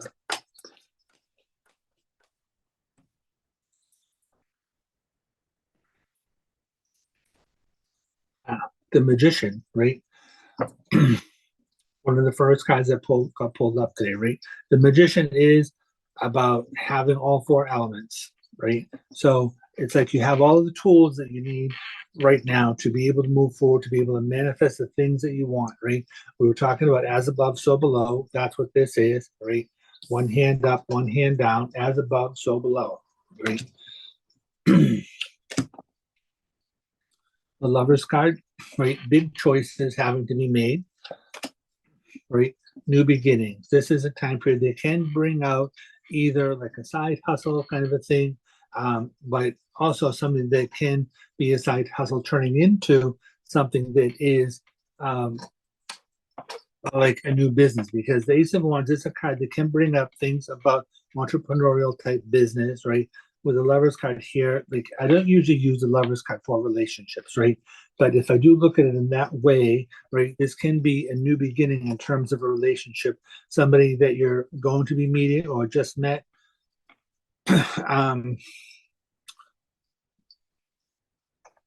But it's something that can be a new beginning here. Like this can be a card that represents a child as well, right? It can be a new relationship, can be a new child. If it's a child, it would be a male child. Well, you figure that out. Right? So, but it is an offering to you, right? So I do shuffle these cards. This is like the third time the Hermit has shown up. The Wish card is here, right? There's also an ending. Okay. So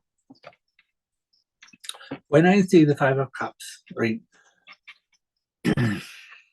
Five of Cups to me is a card that is about like loss, disappointment. It's a card that is connected to depression, right? But it is also a card that can be related to, this is a card that I use for people that have passed away as well, right? But I do feel like there is like some like big thing that is being removed out of your life, right? And it feels like it's been like a big part of your life, right? But it's something that needs to end, right? And it has to end in order for something new to start. It's something that has to end in order for your wish to come into fruition, right? Because you're gaining new insights over here, right? The Hermit card here, right? He's sitting at the top of a mountain, right? He's having a clearer kind of vision around things, right? He's carrying his lantern, right? So it's like you're able to see clearly, even though this is like the Hermit card really only like moves step by step in terms of the lantern, right? You can only see as far as the lantern, but he is standing on top of this mountain and kind of looking out over whatever it is, his future, right? But it's like you've reached the top of something, right? You reach the top of some mountain, and so you're asking for something new to be going on, right? Whether it is a relationship, whether it is a business thing, whatever this thing is about, right? You have 4 out of 6 cards here, major arcana. So in a lot of ways, you're not really in charge, but it's telling you that you do have these ideas about things that you want as far as your life is concerned, Cancer, right? But the 9 of Cups, we're talking about you're completing a cycle. 9s are completion of a cycle. You're completing a cycle here on an emotional level, but you're the 5, right? 5 is the number of change. So in order for you to get what it is that you're looking for, you have to complete this thing and like basically end it, get rid of something, right? Make changes, right? So what people like to point out in the Five of Cups, right, is that this is a card about like loss, disappointment, things like that, right? But this guy is focused on these like three cups that are tipped over, right? There are also two other cups over here, right? But this is a kind of transition, right? Because over here there is this bridge, there's also this castle over here, right? So it's like stop focusing on the things that are ending, focus on the things that you do have, and look at how you are, like I said, five is the number of change, right? Look at how you're transitioning into something that is much better for you, right? Because you are moving into this place that is about a castle, and but it's there for you if you want it, right? Are you going to stay stuck? Are you going to stay in this place about like loss, disappointment, or are you going to make these choices here? This is the only negative card in out of these six cards, right? This is the only card that would be perceived. Not, it's not even a bad card, right? It's the only card that could be perceived as being negative, right? It's just that this feels like it's like difficult. The ending can be difficult, right? But is it the end all and be all? No, no. As a matter of fact, I feel like this is something that has been like coming for a long time, right? It's just that now you've had like you've been gathering the strength, you've been gathering your energy, right? You have like two nines, you have like two ace, you have the ace, the major arcana ace, you have this ace over here. So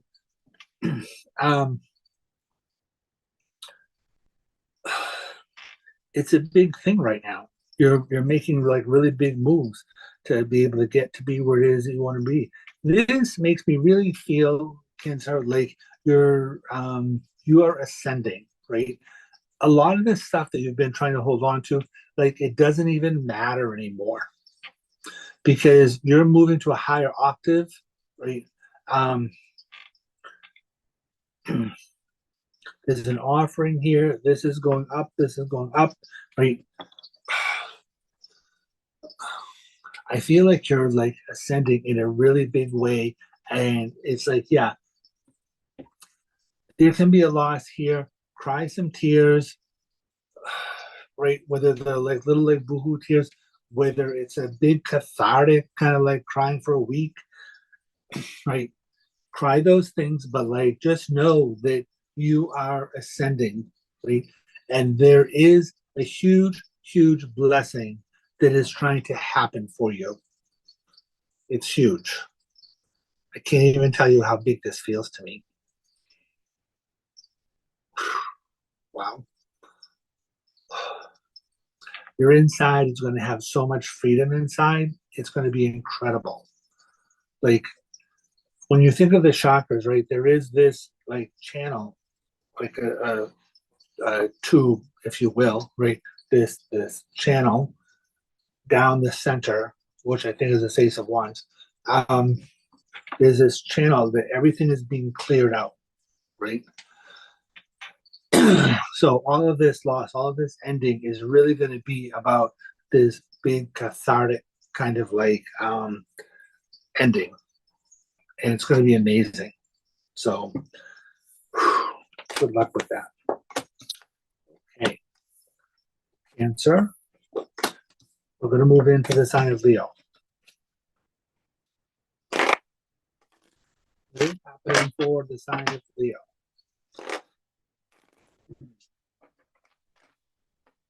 What's happening with the sign of Leo?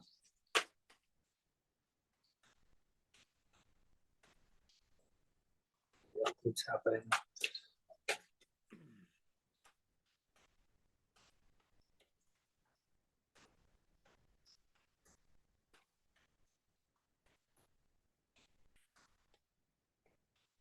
Leo.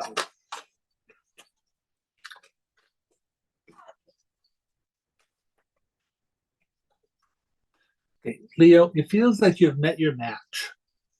Leo can be stubborn. Like Leo is, they have this kind of charisma. Like everything revolves around Leo, right? And so, but they can be pretty stubborn, right? But I feel like they're coming up upon this this person, this situation that is not really like budging. And Leo doesn't really like to give up, right? They want what they want. They are fire, they are the sun. um,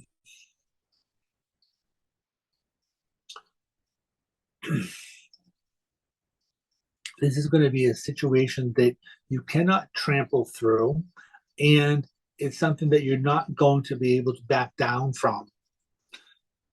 It's something that you're going to learn how to negotiate with whatever this energy is that's coming at you, whether it is a person, whether it is a situation, if it's a job that you want, if it's a relationship with somebody that it doesn't have to be a boyfriend girlfriend relationship, but it can be a relationship with an institution or something like that, right? A relationship with something that you want, right? But you have to go through a person, a guardsman, a vetting process, like something. You have to go through something in order to get what it is that you want. And it's something that can be difficult for you because it's going to be like a mirror to yourself. So it's something that can be difficult, it can be painful. You're going to have to, again, it's a situation about looking at the inside. And so it's like questioning your beliefs. It's like, what is so important about like what you're believing, what you're holding on to? What is it that is so important about that it's going to cause you grief? So that feels intense. So, like I said, it's something that is coming up that is going to be related to something that you want. It's like, as my mother used to say, it's like I give my eye teeth. Canine teeth. I give my eye teeth for this, right? And it's something that you can have, but you're going to have to be calm and collected and let go of things inside of you that no longer serve you. And it's not settling, right? You're going to look and say, well, why do I have to settle, right? Why do I have to give up so much, right, in order to get this thing, right? And it's not, you're not giving up like so much, right? But it is giving up this trait. It's giving up this behavior. It's giving up this idealistic view that it doesn't really mean anything. So it's something that you've been holding on to, like, oh, it's a matter of principle, right? Well, that principle is not working anymore. So stop it. Okay, what is happening for Leo?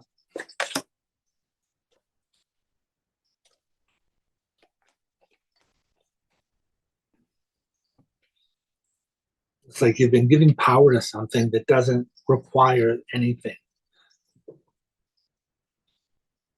I forget the phrase that I'm looking for, but we'll see. So this is marriage, happiness, family. 10 of Cups, right? Is, looking for joy, everything, like 10, right? It's like status quo, like we're talking about earlier, right? Everything is happy, joy is free, right? Having money, right? Being financially self-sufficient, right? Death. So there's a transformation happening here connected to whatever is happening with you, like financially as well as emotionally, right? This is like doors closing, new doors opening. This is Pluto, right? And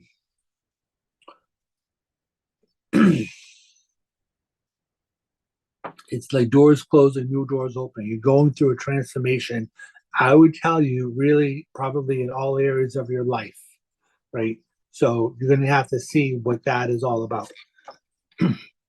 I shuffle these cards. This is the fourth time I've shuffled these cards, And this Hermit card has shown up 2 times in this position.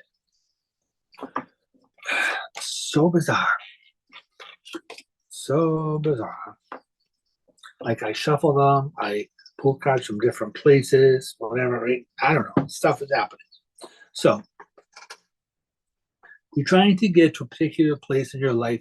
There can be a lot of abundance, right? It's kind of interesting because usually when I see the Knight of Swords, right, it can represent somebody who is like a storm chaser, right? Somebody who's like rushing in, or a lot of information rushing in, and it can have like a negative connotation to it, right?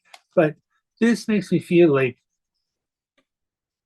when you face the truth, right, about a situation, right, especially something that is about your independence, right, and but it's your independence at what cost, right?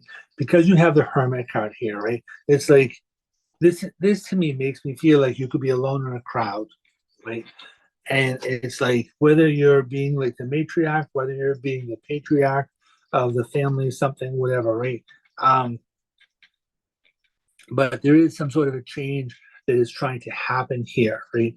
And you don't even have to be the matriarch or patriarch, right? It could be just like, like you're the king of your own island, queen of your own island, something like that, right?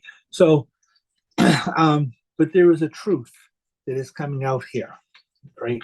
And there are a lot of like positive things that are trying to come in around here, right? But there is going to have to be some sort of transformation, right?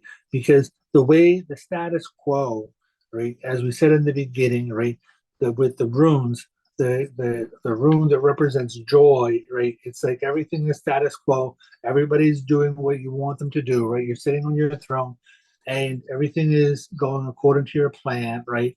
And then all of a sudden, like things flip on you, and like some sort of reality is like setting in. There are new rules in play, and so um it's like you're not being in charge again, and or not being in charge right now, something, whatever. It's like you can still maintain like this like happiness, right? You can still maintain these like family value things, right? You can still maintain whatever it is that you're doing with your money, finances, right? However, other things that are happening in your life are being called into question, right? So I'm not exactly sure how this is like playing out. I just know that that's what it is that is trying to happen here, right? There is some sort of a new beginning. Well, I think that these cards need to be like shuffled like differently. Let's see what's happening. It's a full clarifiers from this other deck.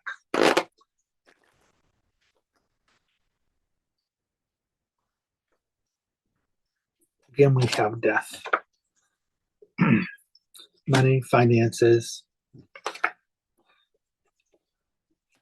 and spirit. So this, I think, would have to do with your, it's a spiritual death. It's not a physical death. It doesn't necessarily mean that it's like, it feels to me like something has run its course though, right? Three of Wands is about being out on an adventure, right? It's a 7 here, so there is some sort of travel that's trying to happen here. Again, we have the death, right? So death card is like doors closing, new doors opening. The Three of Wands is a card of commerce, right? It's like walking through a door, letting go of past belief systems, things like that, right? And it's like, where do you want to get to? Where do you want to be, Leo? Because it feels to me like this is like something that you have got here because you want to get here, right? What this makes me feel is that you have been asking for something in your life, right? You've been asking for an experience, you've been asking for a way of life, you've been asking for like something nebulous like that, right? This doesn't feel like you're asking for a particular relationship. It doesn't feel like you're asking for a particular job, right? It feels like it is something bigger, more conceptual than that. So, but it's like you've kind of reached the end of a way of being, and now you're coming face to face with, okay, I'm here, I see what it is that I want, right? Whether you want to participate in new reindeer games, if you want to participate in like a different kind of a club, if you want to participate in like, I don't know, whatever it is,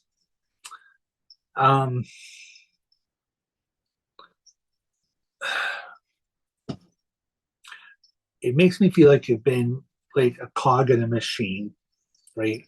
And you no longer want to be this cog in a machine. And you didn't realize that you were a cog in a machine, but now you're realizing that you're a cog in a machine and you want to get out of it, right? You want a sense of freedom, right? Like exploring new lands over here, right? And the universe, the high priestess here, right? The goddess is telling you, like, yeah, here, right? But this is a spiritual awakening kind of a thing, right? Because the death and rebirth is happening on a spiritual level, right? And you can feel the flow of this energy. You can feel the flow of spiritual energy coming in at you, telling you, it's okay, Leo. It's okay. Breathe. We've got you. Right? The universe is giving you a big hug, right? The goddess, right? She has a glass ceiling here. There's nothing that is stopping you, right? Or when we talk, it's not a glass ceiling in general terms, right? It's like there's no ceiling actually, right? Sky's the limit. You can go do whatever it is you want to do, right? But it's like you can no longer participate in this machine, right? You've reached the top, and now what are you going to do? So it's like that. I don't know what's happening in your own world. Leave me a comment, leave me a message about whatever it is that's happening, how it makes sense to you, right? Or how, like, subscribe, something, whatever, right? All of that. Because this feels very conceptual, right? So it really could be like any kind of these things that want to happen in your life. So, but you are moving forward. There's definitely huge changes afoot. So, all you have to do is be willing to go step by step, right? That's going to be the key phrase for this next year. Like over the course of the next 3 months here, right? The next 3 months, things are changing, but they're going to affect really like years, right? So they can really affect the next like 3 years of what's happening. So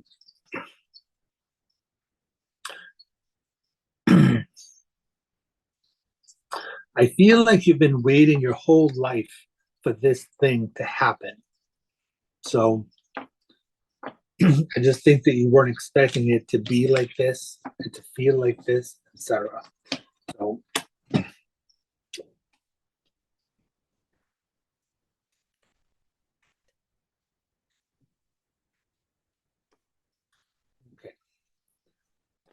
Let's see what I'm gonna shuffle these a little bit more.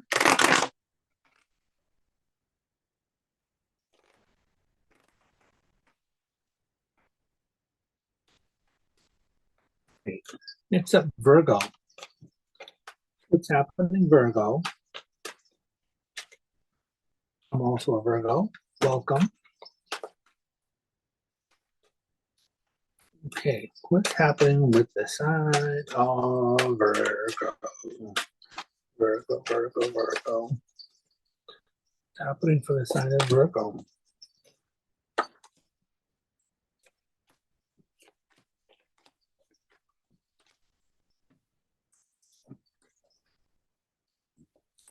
Okay, home. So this is a card that it's a 4. So it's a card that has to do with stability. This is a card that can represent a card about completion for some people. I use it for a change in home, right? So you may be looking at things about like moving home, changing home, whether you're making changes in the home, around the home. This isn't usually the card that I use for making changes in the home, but if you look at it right, it's like it's an 11-11, 11, 11, right? But it's crossing a line here. So These people here, they're all about like celebrating something, right? So in the tarot deck, this card is number 44. So again, we're at the fours. So home, but you also have limitations and restrictions around things. The Devil card also, like we were saying earlier, somebody else, right? The Devil card also is like, so it's limitations and restrictions, but they're self-imposed, right? These people here are in chains, but they can easily get out of them, right? So this is a kind of about obsession. It's all about like, well, I'm going to do whatever I need to do to get things done, right? In order to gain this sense of stability, right? However, there is more clarity that's coming up around here. You have two major arcana cards here, so it's like you're not really in charge of things, but so the sun is here shining light on whatever your obsession is all about, and also healing about this obsession, right? So because you're completing a phase about whatever the addiction is, whatever the escapism is, whether it's gambling, whether it's sex, whether it's shopping, whether it is whatever your obsession is, right? Can be fear, obsession with anger, obsession with whatever, right? Whatever it is that you are using for escapism, whatever it is that you're using that is like something that gets in your way, right? When the pressure is too much, how do you escape? What do you do to relieve that pressure that also hurts you, right? So, it doesn't, something that doesn't feel good in your soul anymore, right? There's a healing that is taking place here connected to all of that because you've completed a cycle around your life. This isn't the Wheel of Fortune, but it's like you're trying to gain like more of a sense of stability around your life, right? And so there's a lot of passion that runs around here. Queen of Wands is, to me, it's kind of it's the witch card. So it's about like owning your own power as well. Whether you're male, female, doesn't really matter, right? Two of Wands, it's like she's looking at going out on an adventure here. And so the Three of Swords, to me, it is a card that can be connected to sorrow, right? But the Sun card is also there. So this to me is talking about how there's sorrow, but there's also healing, right? There's sorrow about like not getting what it is that you want, right? There's sorrow because there's been all of this like pain, there's been all this sort of like inner kind of conflict, inner kind of like limitations and restrictions, right? It's like, oh, I want to go out on this adventure, but I don't really think that I'm capable of doing it, and I don't really know how to get there, right? But it's like this is all about trying to balance your head and your heart, right? So the universe is trying to bring you to this place about clarity and healing in order to bring all of this stuff into balance, right? So then you will be able to have this like stability. You will be able to have this house. You will be able to cross this finish line, right? But it's like it's like with the card that showed up earlier, it is a requirement for you to be patient with yourself. It is important that you're balancing your insides in order to balance your outsides, right? So, and only you will know when things are actually like balanced, right? You're not going to be able to lie. It's like the truth will out, right? So you'll know because your head and your heart will actually be in balance, right? There may be like stormy clouds, but these things are going to balance, right? The sun is going to come out, right? There is a sense of duality going on around here, right? That sense of duality is the thing that is trying to be brought into balance, right? Like I want this, but I also want this, right? But it's like this thing over here is going to have to be let go of, right? When you're looking at this, right? He's letting go, right? He wants to go off on this adventure over here. He's holding on to this staff. He wants to go out and explore the world, right? But he's letting go of this staff over here. He's letting go of like past actions, right? So even though there were two different things going on, right? He's now moving into one. He's now moving into the like Page of Wands. He's moving into the Ace of Wands, right? Moving into this thing where there's only one wand, right? Like some sort of like self-sufficiency, some sort of new beginning is trying to happen here. So, but Virgo, you are going to have faith that what you're looking for can manifest, right? You may still have to have tears to cry, right? However, those things are trying to happen, right? But you are going to have to own your own power, right? And that is what it is that you're really trying to accomplish around here, right? So, the 1-1, the 11-11 means that you can have that. So, focus on the sun, focus on the healing, keep staying there, and you will be okay. Okay.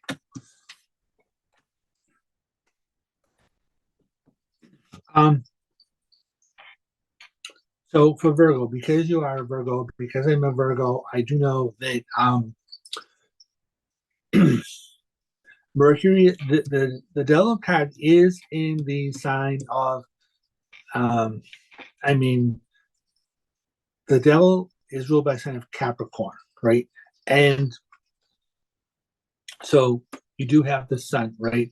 The sun just moved out of the sign of Capricorn, and it is now in the sign of Aquarius, right? So right now, we have our ruling planet, Mercury, in the sign of Capricorn. We also have Mars in the sign of Capricorn, right? However, Venus, which is about like love, beauty, money, finances, right? That is, which is also the Queen of Wands, right? So Venus is getting ready to also move into the sign of Capricorn. So that may be very well within the next 4 days, 4 weeks. I don't think it's going to be 4 weeks. I think it's much sooner than that. So maybe within the next 4 days, when when this is happening. It's interesting because that's the Four of Pentacles. Never mind, that's a lie. Let me just see something here. It's interesting. This is the Four of Wands. The Four of Wands is Venus and Aries. So it's kind of interesting because I was going to say this. We're looking at how Venus is going to move into the sign of Capricorn. And so there will be a stellium. There will be 3 planets in the sign of Capricorn, which is about like money, finances. It is a friend to Virgo, right? So when Venus gets into the sign of Capricorn, Mars is going to be there.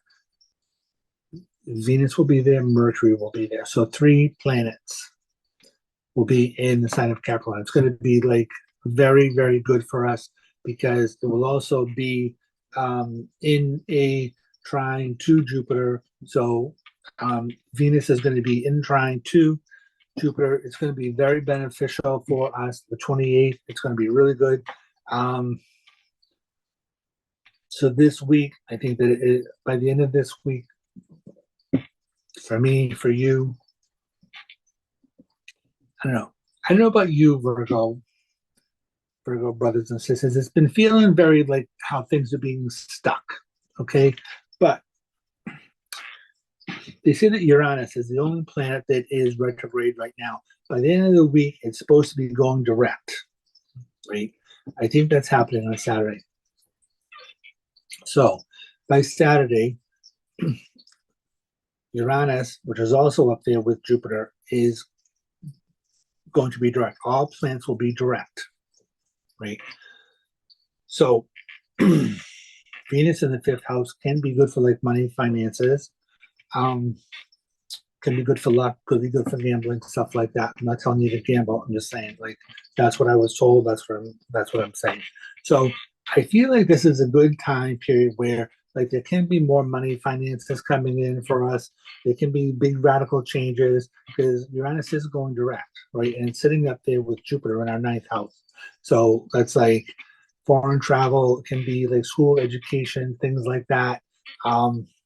So, you know, it can be a big time period where it can be fun being had.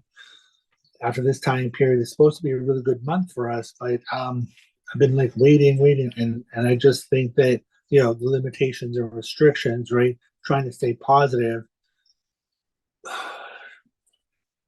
and I was feeling like all the wind of world on me this morning, and I was like, no, we need to kind of like push all of that off, right? Get rid of the limitations and restrictions, open up to the positive, like, and allow the universe to be working with us and for us. Be open to receiving blessings. Because Jupiter and Venus, they are planets, they are benefic planets, right? So Jupiter is a planet of like blessings, and it is trying to bless us this week. So stay tuned. Let me know what's happening with you. This week is supposed to be really good for us. So good luck. Okay. So who's next? Libra. Libra. What's happening with Libra?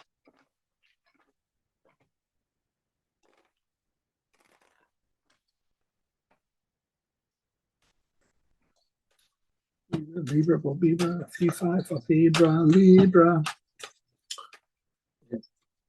What's happening for the collective, for the sign of Libra?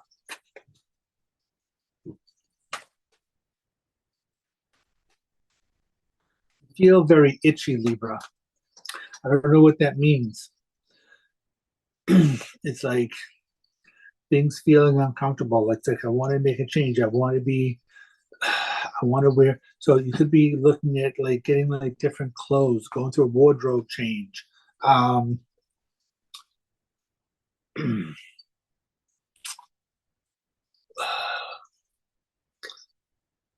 Maybe a good time period to be taking care of your skin, right? Like looking at doing something different with like lotions, things like that. If you've been using some sort of lotion, stuff like that, you may be being told like, don't use this anymore, use this over here. So being itchy usually implies that there is dry skin, right? If there is dry skin, it means you're shedding your skin, right? That to me means that you are going through some sort of transformation, right? Like it's like a butterfly, it's like a snake, right? It's like there's definitely a big kind of like transformation that is happening with you, for you, about you. What's happening for the sign of Libra?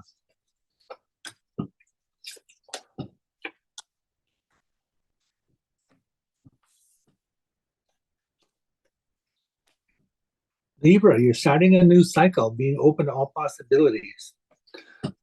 Right? This is all about like taking a leap of faith, starting a new cycle around your life. Okay, so you do have the Two of Swords. The Two of Swords is about trust issues, right? And so it's about you have to make a choice around things, right? And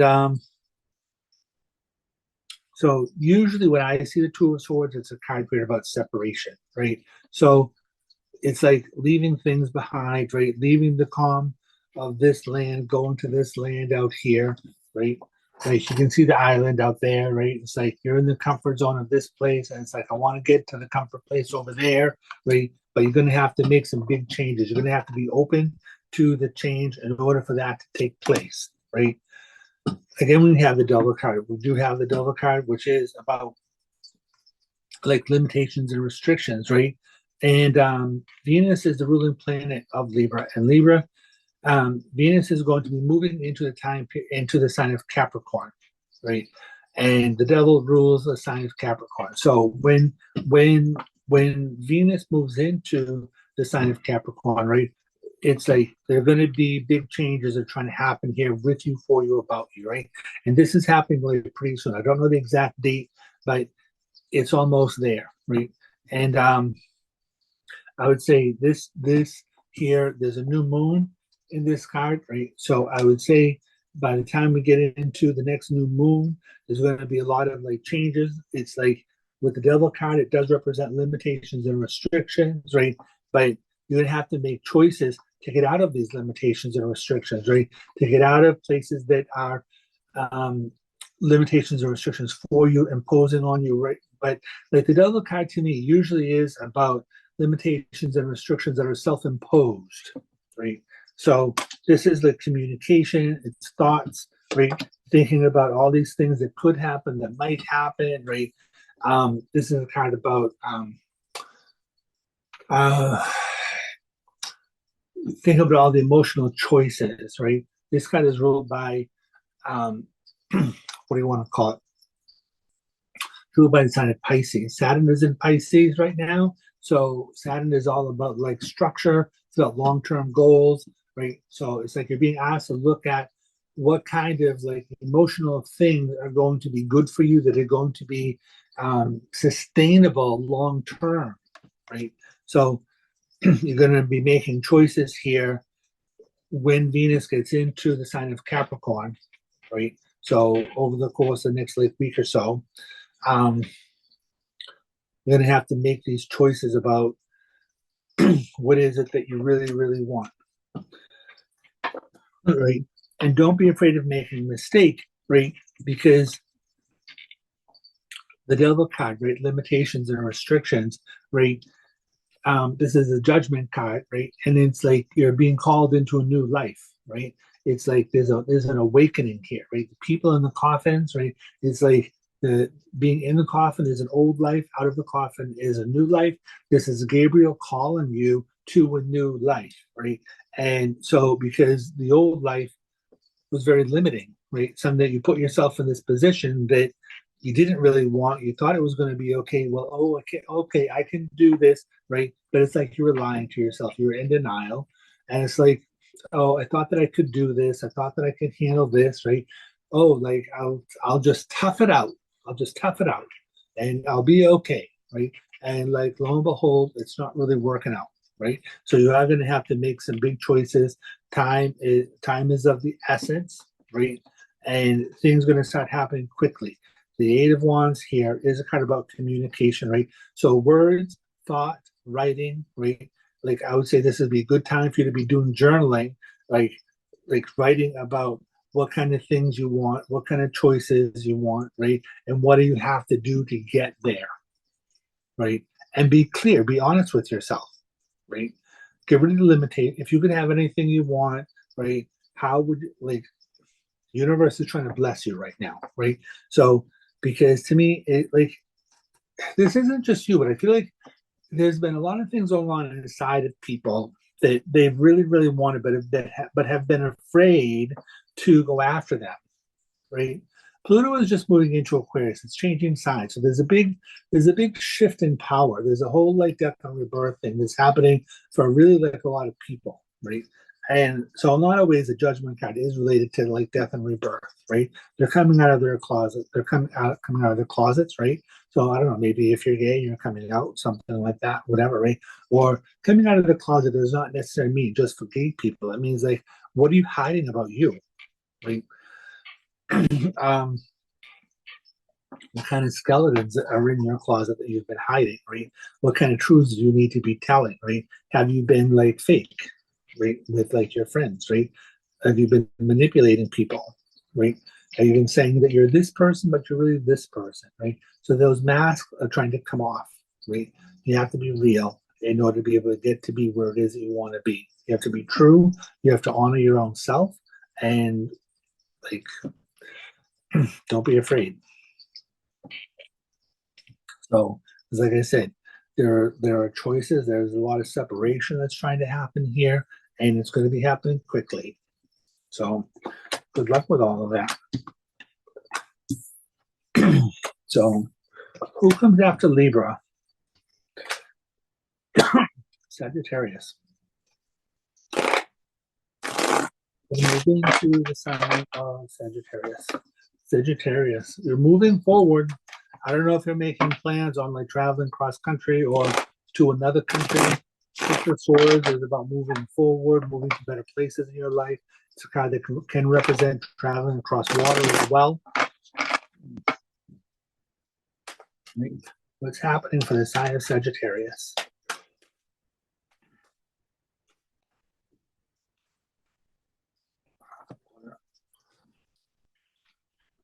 This is the Agua. Bueno.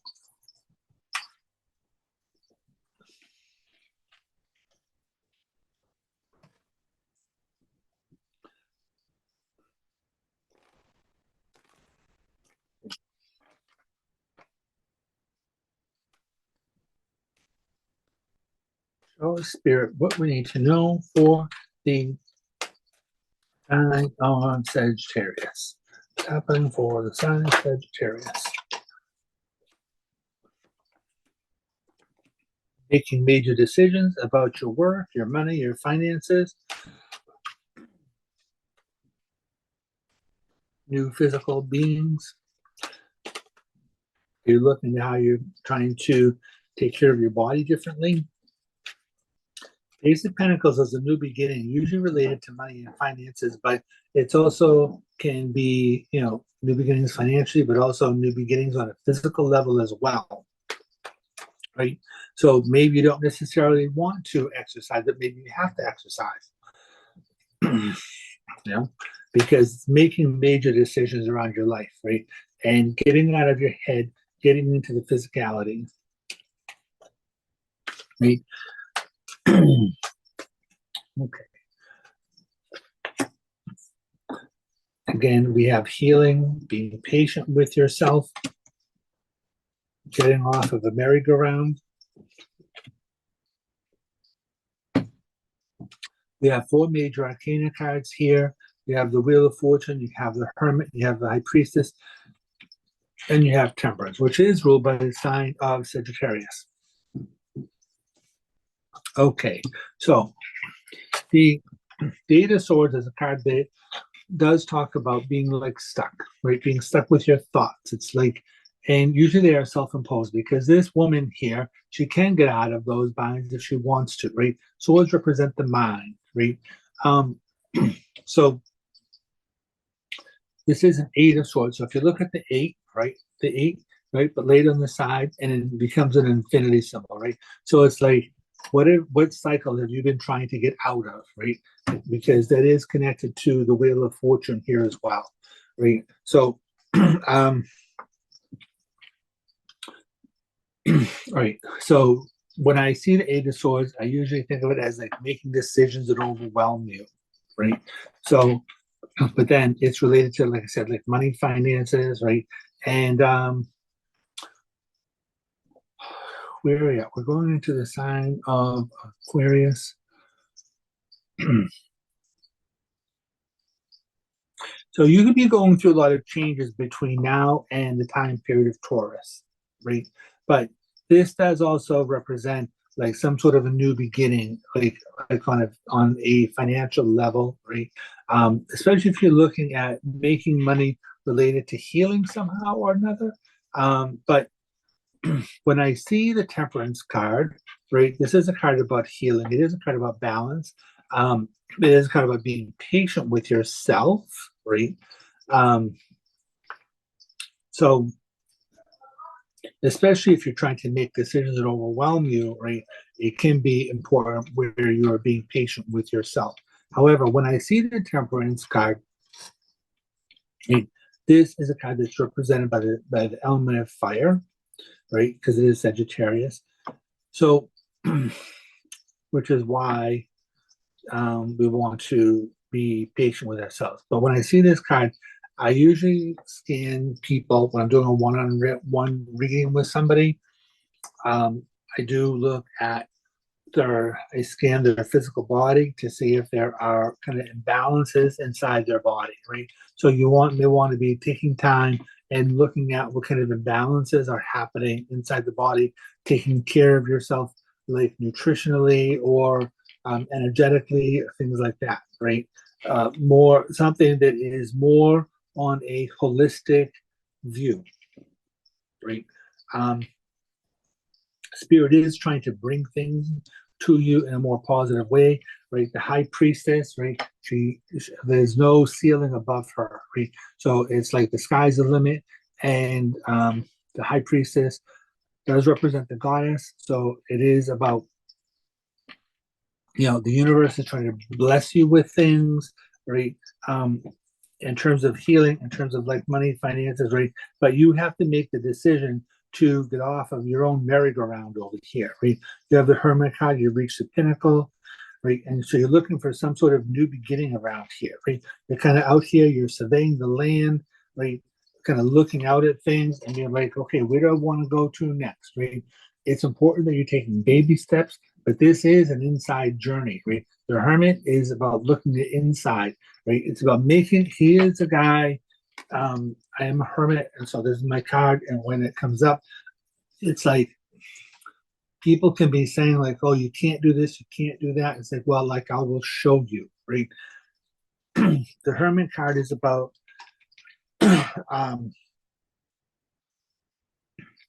whatever you learn, so shall you teach, right? It is a card about education. It's a card about fertility. Right? There's a lot of things that come up connected to this card. So, Sagittarius, Sagittarius, Sagittarius, Sagittarius, Sagittarius, Sagittarius. Spirit is telling me that you could be going through a lot of like transition, a lot of changes that are happening connected to your spirituality. Whether your spirituality is whether you're changing your spiritual beliefs, whether you're intensifying them, or like loosening the reins somehow, right? There's some sort of like transformation. This is kind of about alchemy, right? So there's some sort of big transformation that's happening with you on some kind of a spiritual level, right? And so we'll see what it is that comes up with that.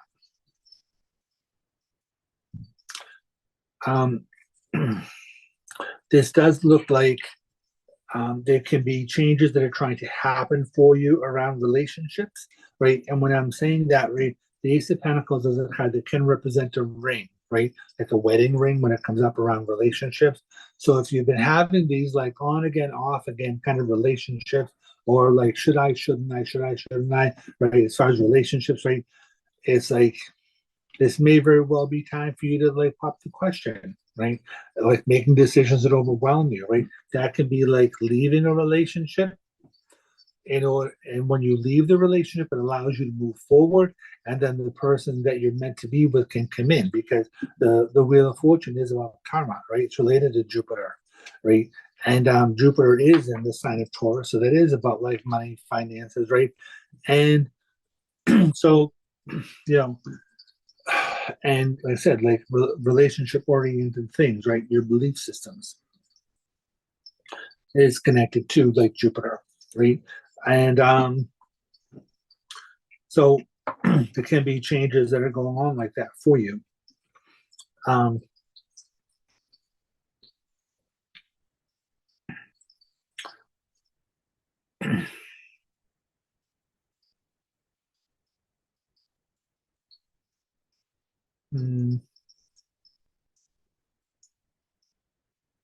Sagittarius.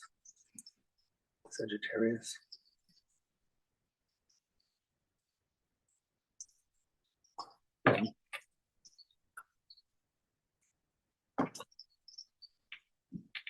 For some reason or other, Spirit is telling me that it will be important for you to take care of your sexual health. I don't know what that's all about. I just know that's what they're telling me.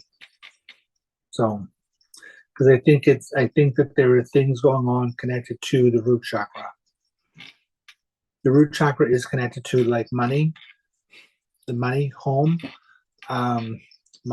finances, all of that kind of stuff, right?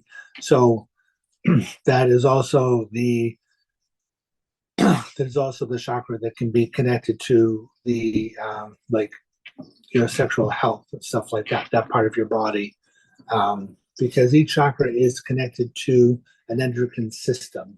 So if we're looking at like the Ace of Pentacles, if we're looking at like money, finances, stuff like that, healing connected to that, that would bring us to the that would bring us to the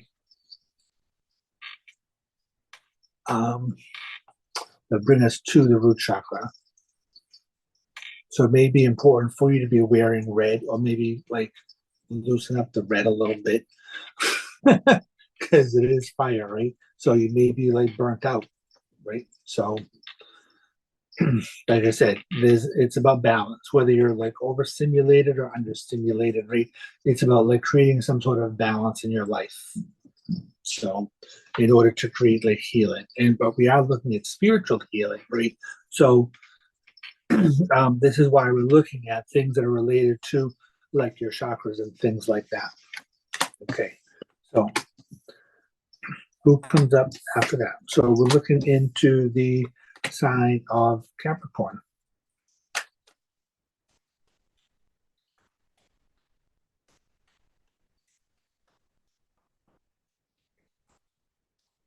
Okay. Tell us what's happening with the sign of Capricorn.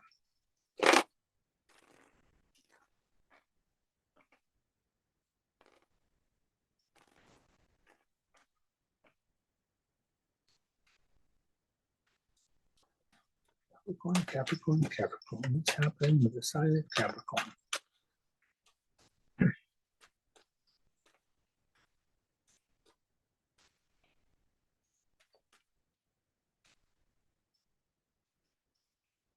What's happening, Capricorn people? What's happening with my lovely Capricorn people?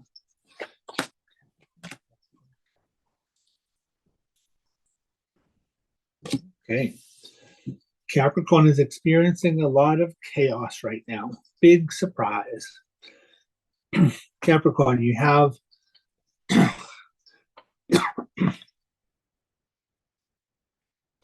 Capricorn, you have the Sun and Pluto that just left your sign. So you may be feeling a little bit of a void right now. But but you still do have Mercury and Mars sitting in there. You do have Venus coming up there like very soon. You do have like what do you call it? You do have like Uranus that is getting ready to go direct on Saturday, and so that is going to be a trine to your sign. So depending upon where your sun is and stuff like that. But this is your Capricorn is like your ruling house. So so there are going to be a lot of changes that are trying to happen here for you, right? So the chaos is not just about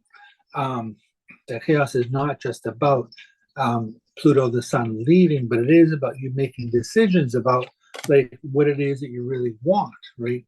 We have the death card, so this is doors closing, new doors opening.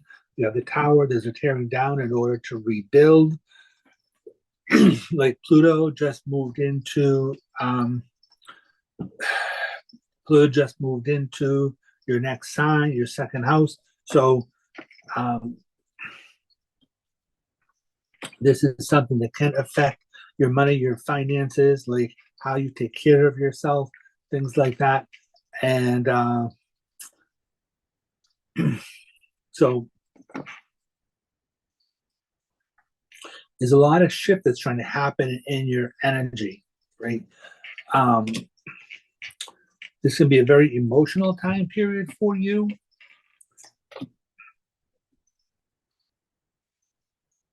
Capricorn is like all about like their standing in the community, right? Where the information I'm getting here is like you're sitting here, you think that you're being in charge, everything is going okay, and then it feels like, you know, kind of at the top of your game kind of thing, right? But then it feels like everything is pulled out from under you, right? That is a tower card, right? The tower card is a tearing down in order to rebuild. It's something that happens to you, not it's something that happens like for you, not to you, sorry.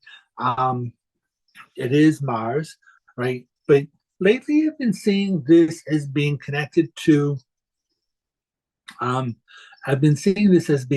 Uranus, right? And like I said, Uranus is getting ready to go direct. So, and it's sitting up there with Jupiter. So Jupiter is a planet about expansion. Venus is getting ready to come into your sign. So Venus is about like love and beauty. It is about like money, finances, things like that, right? And so Venus,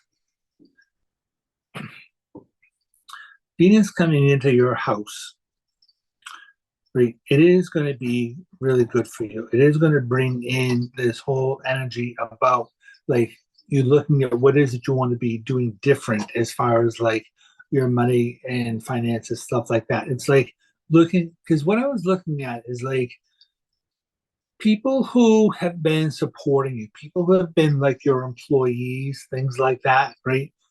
People who have been like, because I'm looking at you here, and then I'm looking at the people underneath you, right? So whether you are the head of a company and like these employees underneath you, or people who have been supporting you, right? It's like I feel like you may very well be getting rid of a lot of stuff going on here, right?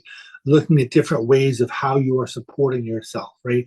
Whether they are through people, you could be going through a change in your people, death and rebirth, right? Like all of these people are falling out of the tower, right? So, well, two of them anyway. And so, because you do have the tower card, I mean, you do have the hermit card over here too, right? Which is like um, feeling alone, being alone, right? It is a kind of can be independent. You have the Nine of Pentacles here, which is like money, finances, right? But this is somebody who is self-sufficient, right? As well, they do have all of these gifts here as far as like money, finances. They have a lot of their talents here, right?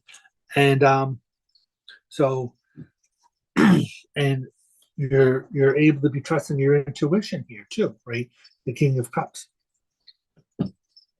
King of Cups is the most psychic king, right? So it could very well be if this is you or if it is like a mate or a person that you're with, right? It's like sorting out things on an emotional level with whoever it is around you, right? I just know that this is telling me that there is a lot of changes that are trying to happen with you, and mostly it's happening on an internal level, right? Um, because the tower is like it is a lot of changes. It is a lot of changes happen on the outside, right? But it is really changes that happen on the inside first, right? So this to me is like, especially if you're around the age of 28 or around the age of 56, right? That's the first Saturn return, that's the second Saturn return. So you'll definitely be going through huge amounts of changes, stuff like that. Um, like in general. But the way that this is sitting here with those two cards, the Death card, Tower card, that's going to be something where your whole life is going to be going through huge changes, big sweeping changes, big. And so it's something that is going to feel the Five of Wands over there, right? It is going to feel like very chaotic, right?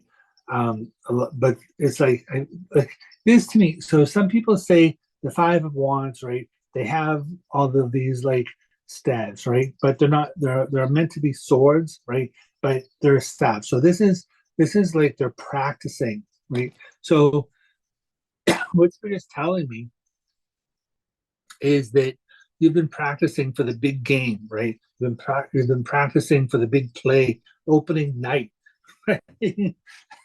So so now it's time for you to take center stage. It's time for you to like show up who you really are and show what your power really is, right? Because the death card, Pluto, right? Pluto just went into the sixth house, right?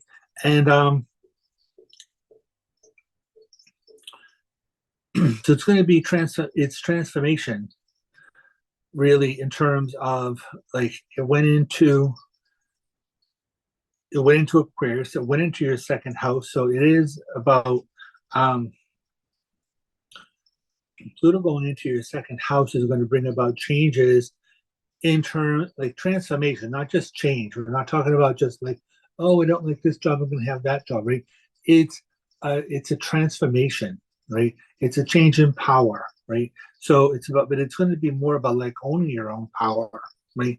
So you've been going through, like when it was in your first house, it would have been you going through a lot of transformation in terms of like who you are, what you're all about, and whatever, right? And so now it's going into your second house. So it's going to bring about like all of these kinds of like changes, transformation in terms of like love, like sometimes like relationships, but also like your money, your finances, right? Like how you're supporting yourself, like your physicality, you may be making changes in terms of like your face, right? Growing a beard, shaving a beard, doing different makeup on your eyes, right? Or like, changing your aesthetics like that, changing your hair. Usually it can be like changes around your teeth, right? And whatever that's all about. But you're going through like huge kinds of like changes here. And so this is like if you're like Capricorn rising anyway. So if you're not a Capricorn rising, look at like whatever your rising sign is and kind of see what's happening with that. But you're definitely going through huge changes, looking at how you are supporting yourself and looking how you can create like for yourself. So but I think that there can be a lot of relationships here that are being cut loose, like a lot of people. So I really wouldn't be surprised if you are in this place where like isolation is not a bad thing, right? But I feel like you may feel like you're in this place about being isolated, but it also feels like it's not that bad either, right? Because you do have the Hermit card sitting there, you have the King of Cups, you have the Nine of Pentacles, right? These people feel like they're sitting there okay, right? As a Virgo, right? Hermit is ruled by the sign of Virgo. I can tell you that we do need our alone time, right? So if you're experiencing these things, right, I wouldn't be surprised if like you're feeling okay because you would be psychically being brought to the place to create all of these changes, right? Because intuitively you feel the chaos and intuitively you're bringing about changes where like I need to be more in charge. I need to clear out all of this stuff, right? So good for you. Good for you. And I will say this, right? That this is the only card here that is about money, finances, right? But it is a card about being self-sufficient, right? So whether this is self-sufficient in terms of like how you're making your money, right? It's like it doesn't really matter because I don't necessarily think that this is going to be just about your money, right? Because you can be supported in other ways, right? It's not just about like if you have your own business, right?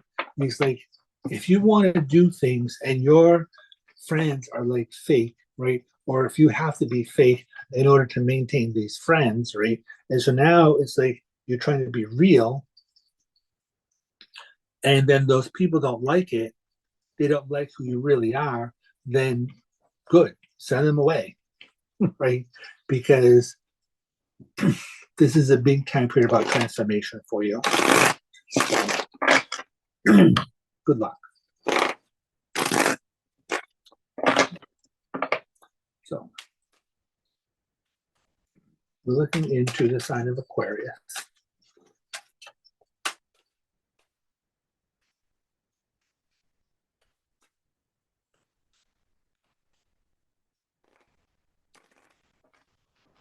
Here's what we need to know about the sign of Aquarius.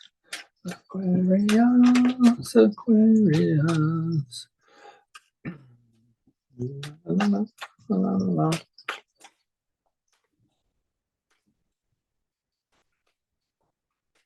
Happening sign of Aquarius. All right, sign of Aquarius people. Sign of Aquarius people. Sign of Aquarius people. For the masses.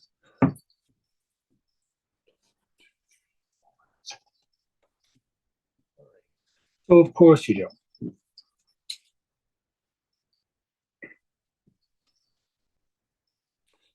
So when I think of Aquarian people, I usually think of Aquarians as being writers, right? Most of the Aquarian people I know are writers, right? But they are about communication.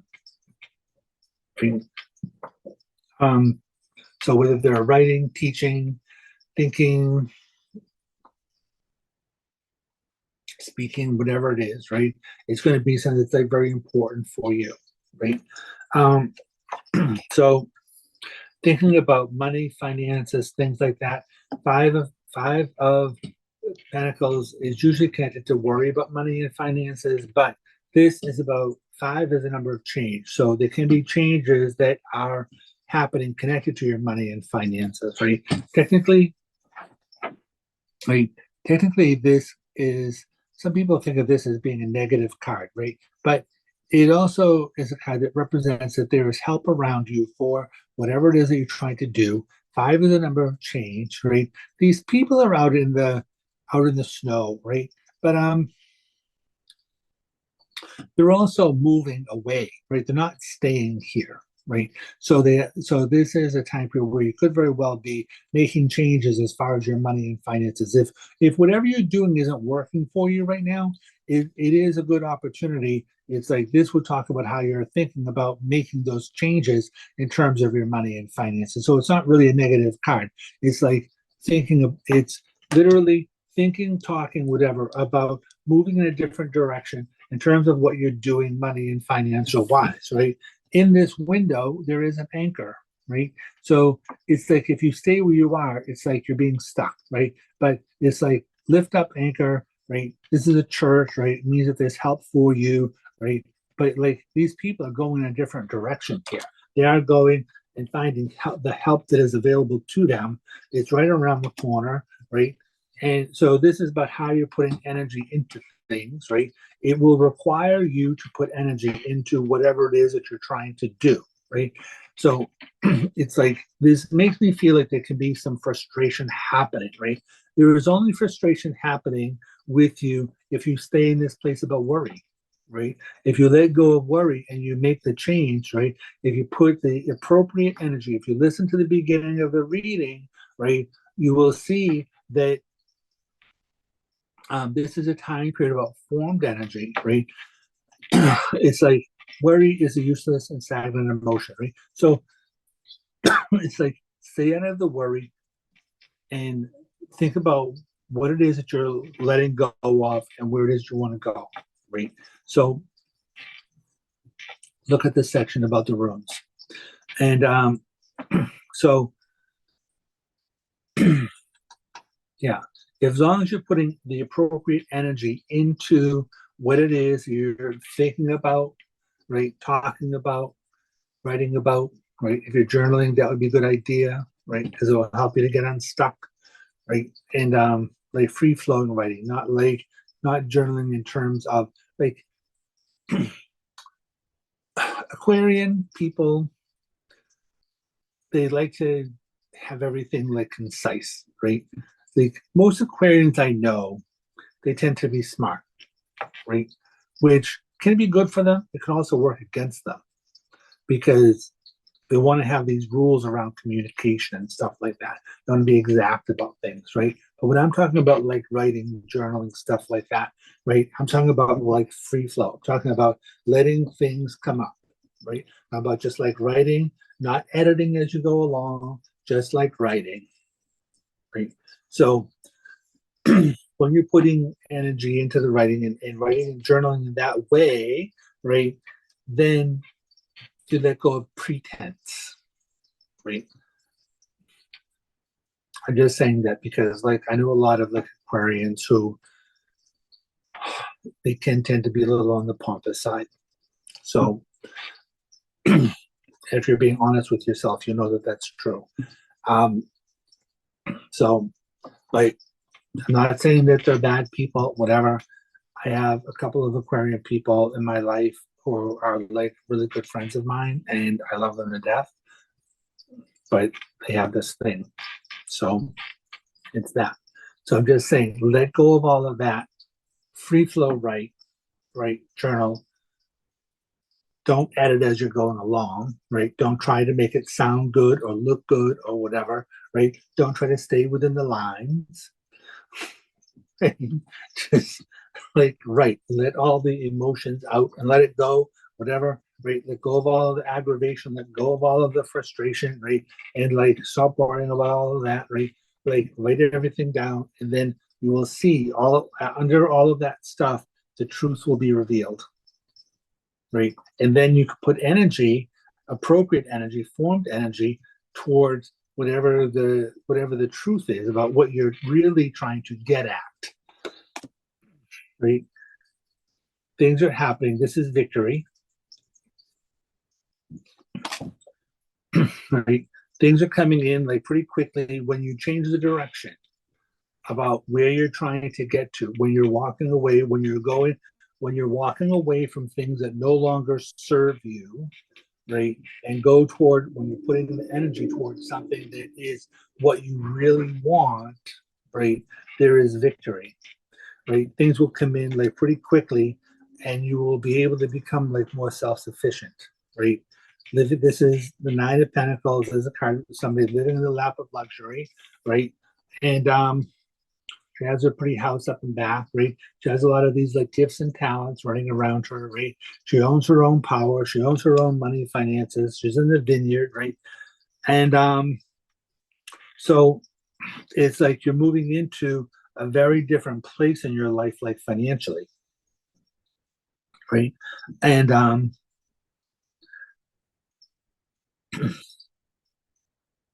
the thing that's interesting about this is that on this woman's robe, right, she has all these things. And I always thought that they were flowers, and they do look like flowers, but they are also,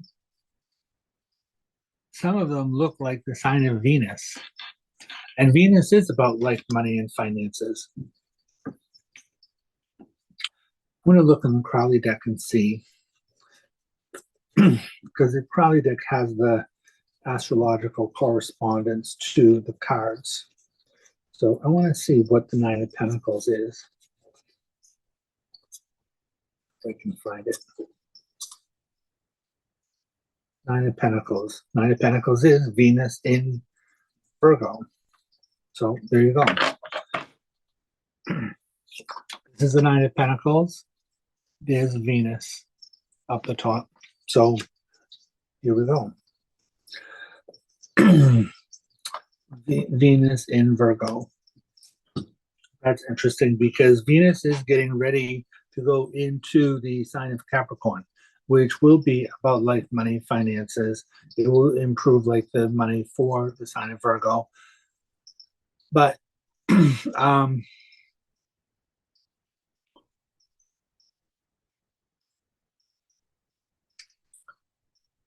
Virgo could be your 11th house. I'm not sure. I'm not really good at astrology right now, but it would put Venus into your 11th house. So we'll have to see what that's all about.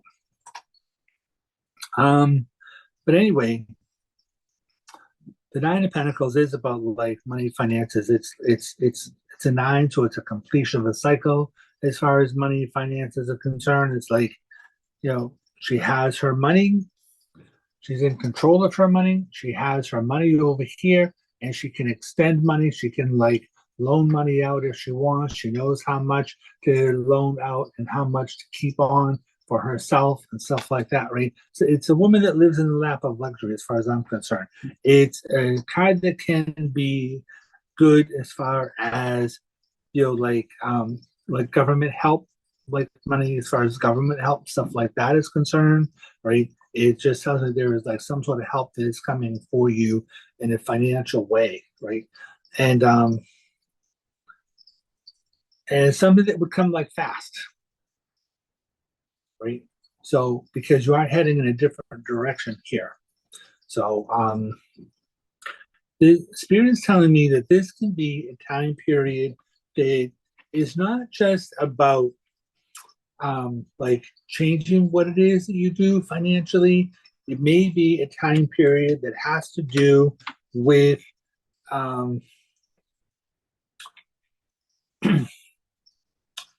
diversification, right? So there is that. And I will say this, right?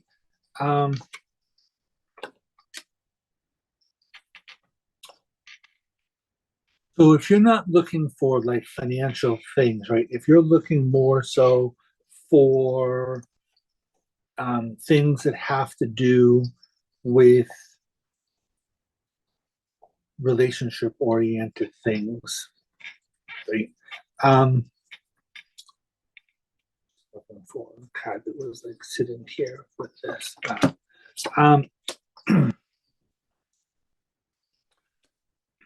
If you're looking for things as far as like relationship is concerned, right?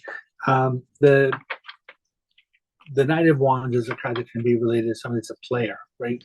So if you're worried about like, like other people, their sexual agenda, your sexual agenda, right? Then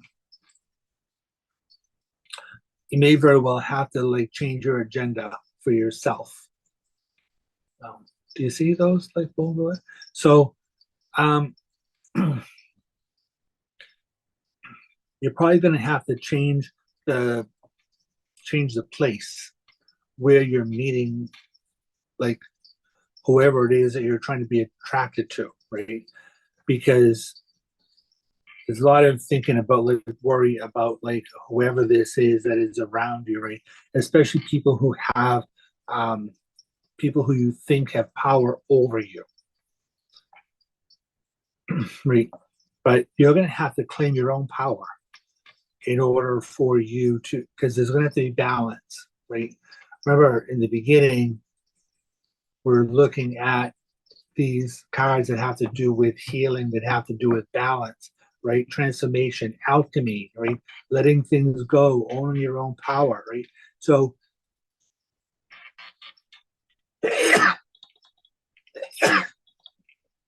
so if you're concerned about like wherever it is that your mate is, just stop giving them so much power, right?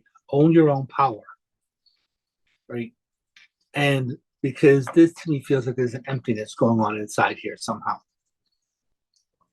So if you're feeling this emptiness, if you're feeling this thing and it's creating this like agitation, aggravation with you, right? You're gonna have to go about things a little bit differently, or a lot differently, actually, right? Because you're gonna have to own your own power. And this to me says that you're not necessarily comfortable with owning your own power. And if you are trying to own your own power, it may be a facade. So this is going to be a time period about like letting down masks, being real with yourself, going after the kind of person that is really somebody that you want to be with, not the kind of person that you think that you should be with, because they can be two different people completely. So however that's working out, that's what we're going to say. So, okay.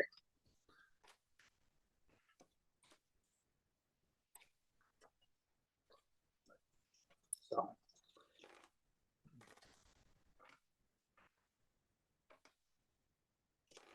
Pisces.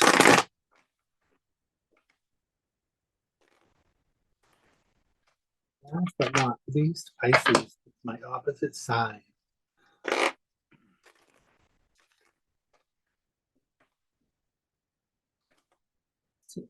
Pisces, there you are, Queen of Cups. Being a very emotional time period for you. Saturn is sitting in your house, creating all kinds of like plans, creating all kinds of structures, making sure that you're doing things that are lasting long term.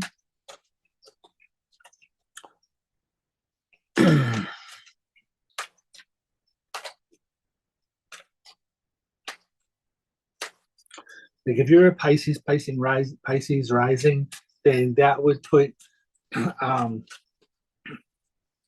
will put Saturn into your first house. It would mean that you can be very, very hard on yourself right now, but it's something that is not necessarily bad for you. It just means that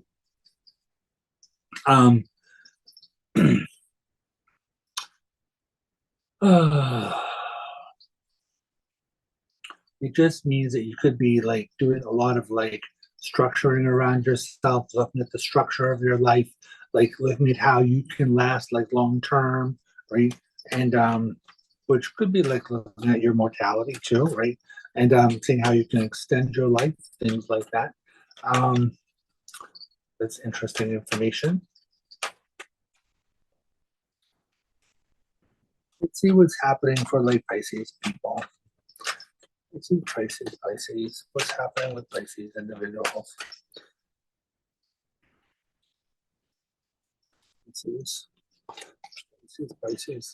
Pisces collective. What's happening with the Pisces collective?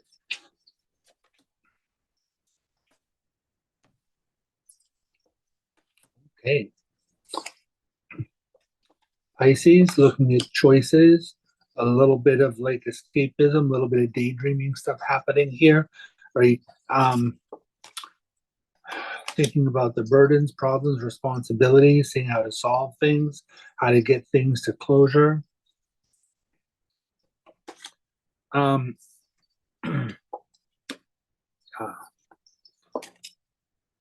So this looks like you're moving into a place of reality. So that's interesting, because you do have the Seven of Cups here, right? The Seven of Cups is actually, this is a Pisces-oriented card, right? Saturn is in the sign of Pisces. This is a card that can be connected to like spoils for choice, right? But it's a card for me that is about like, do I want this? Do I want that? Do I want this? Do I want that? Right? And really like an inability to be able to make choices, right? But with Saturn sitting there, right, it's going to force you to have to make more appropriate choices for yourself, right? So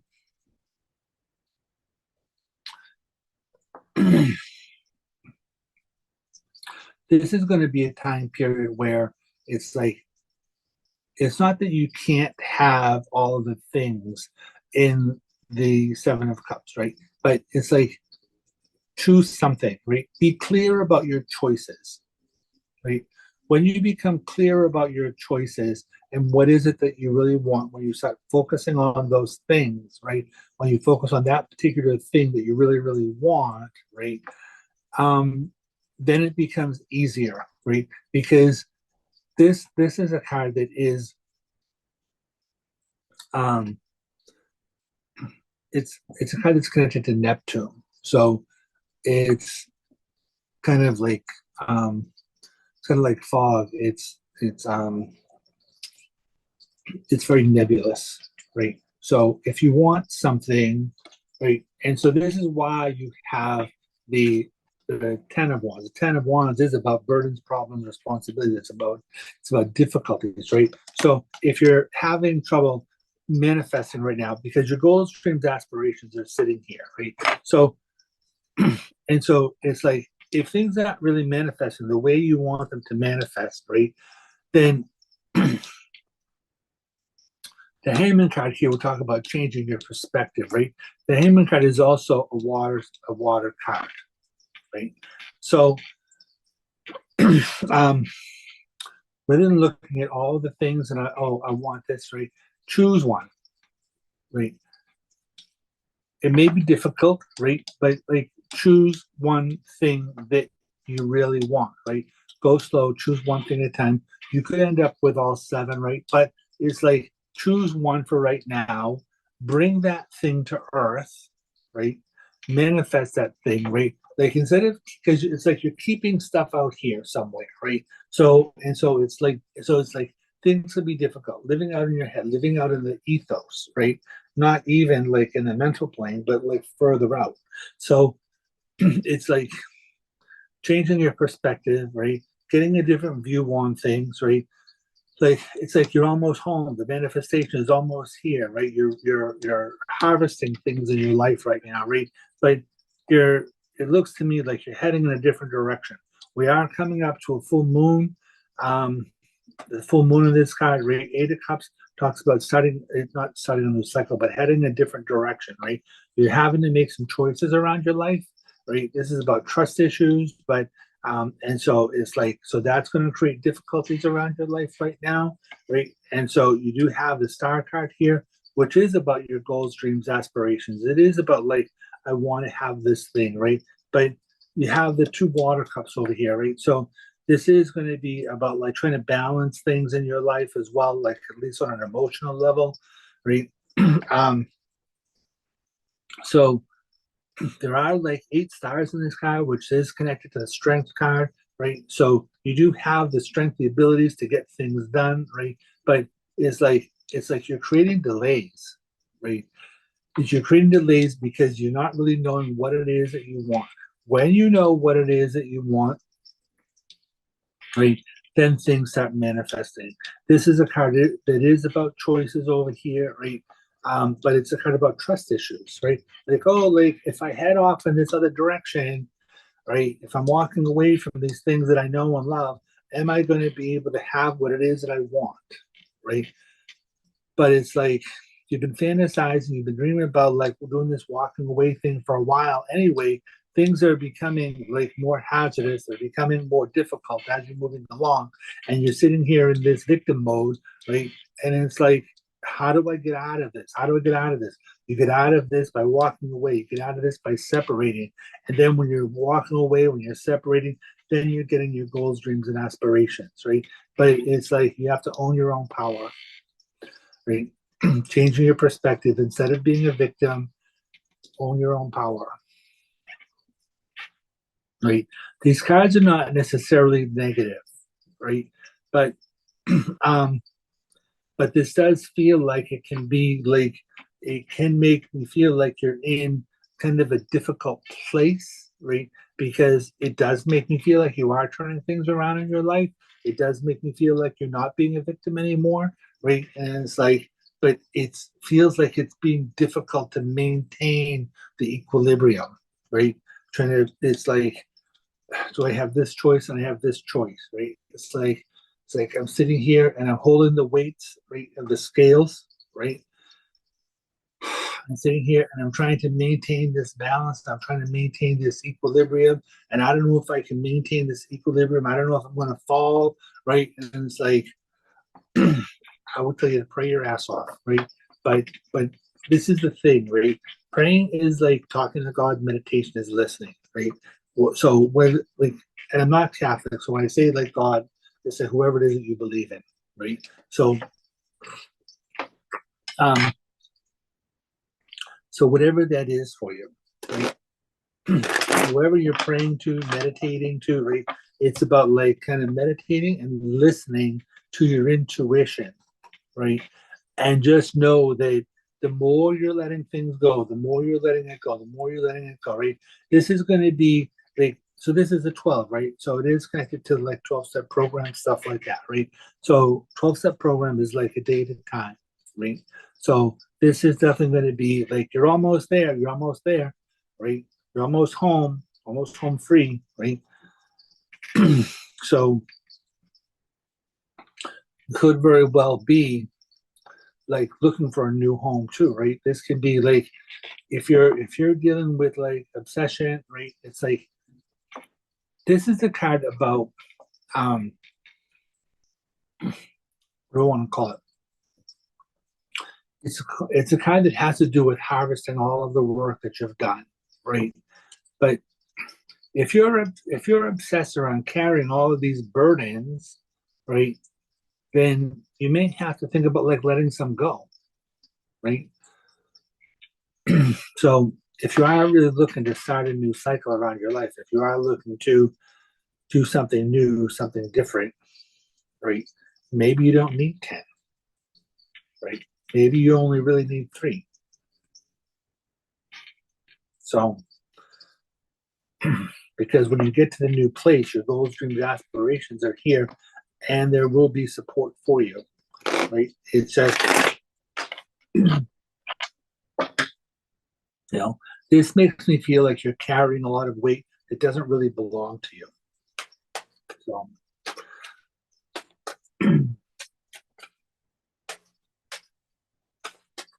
it feels to me like there's a lot of weight being carried that's based in fear. Like, what if, what if, what if, what if?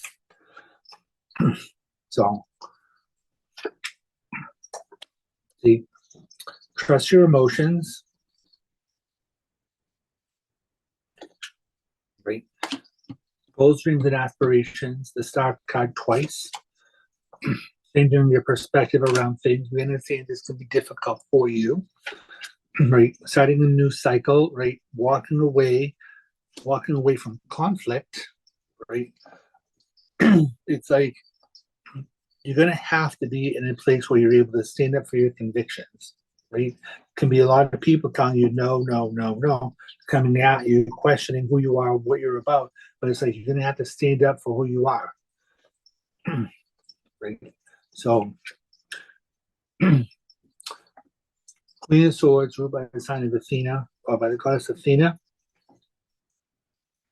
right? Trust issues, right? But Queen of Swords says to be clear about who you are, what it is that you want, right? The Star card, your goals, dreams, aspirations. You totally have this, Pisces. You're in the process of manifesting this stuff, right? As above, so below. This is a card about manifestation. It says that you have all the tools that you require to get things done, right? No, this is not going to be an easy path for you, all right? But there's a whole lot of people here that you're letting go of, right? This does definitely make me feel like somebody who's getting clean, right? So it's like, think of it as that kind of an analogy, right? It's like somebody has been doing drugs or been like, so whatever your obsession is, right?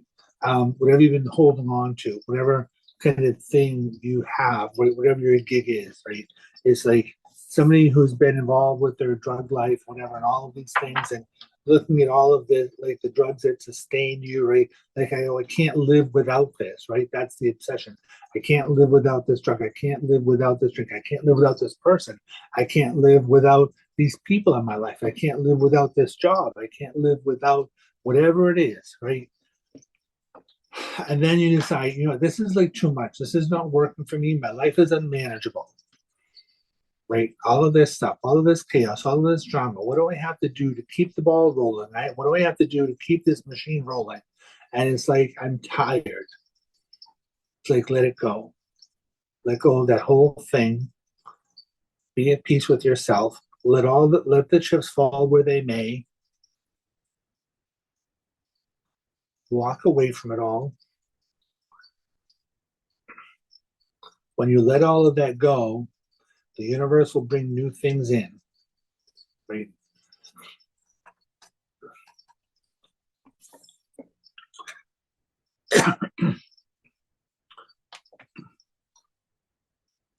First step is about how things became unmanageable, right? How you're powerless and things become unmanageable. Second step is I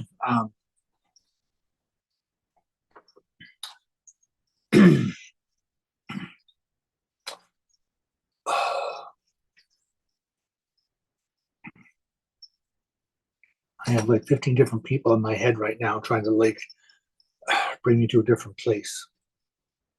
So um,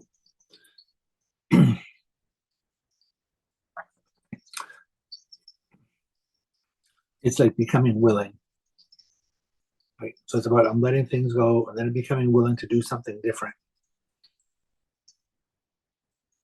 And then third step is like allowing the universe to be able to help you, right? Turning your will and your life over to the care of the universe. Like the universe is going to help you. If you let go of all the crap that's going on in your life, the universe will bring new things in, right? If you have all of this drama going on, let go of all of the drama, new things will come in, like more clarity, more healing, right? But it's like you can't be involved with things that are going to be hurting you. So that's what this makes me feel. And even though it's not necessarily drug related, and even though it's not necessarily that intense, that's the basic message, right? Just makes me feel like you want something new, you want something different, you want to live someplace else. You don't know that you can get to that place, and you're looking at all the reasons why you can't get to that place because you're holding on to all of these ideas about how you can't get to that place. So you're never going to get to that place. So let go of all of the ideas about how you can't get to that place, and then new ideas will come in about how you can. Right? So it's like, look at how you can get someplace. Look how you can do something instead of how you can't. Right? So that's the idea. That's the gist. So amazing things are trying to happen for you, Pisces. Amazing things. There's definitely a thing that happens here about you trying to ascend, right? And it's like there's a whole new world trying to happen here for you. You're definitely going through this period of ascension, raising yourself up. It's like raising your vibration. And but so it is this land of illusion. This like like lower vibration is chaos, right? It's all the stuff about like trying to effort. I have to effort, right? That's the 10 of Wands. You're being lifted up. You're raising your vibration, right? So it's like you're letting go of all of these problems, right? That's what the that's what the Hangman card is, right? The Hangman card is about like Odin, and it is about the Buddha hanging in the hanging in the tree to change their perspective. So it's not about being a victim, it's about changing your perspective around things. So when you change your perspective about how it's difficult to get here, how like, I don't know if I can, it's like, let it go. Right? Let go of all the difficulty, you will float, right? Meditate, right? The meditation is going to be a really important thing for you right now. Meditate. It allows you to let go of all the difficulties, and new things will float in. Amazing things are happening for you, Pisces. It's getting ready. It's getting ready. Hooray. All right. That's what we can do for today. Thank you so much for joining me. It's been a couple of hours, right? Click like, subscribe, share to others if you know other people. If you know other people. If you know other people who would be interested in listening, click like, subscribe, share stuff. Right? All right. Ciao. Thank you so much. Doing this. Stop it.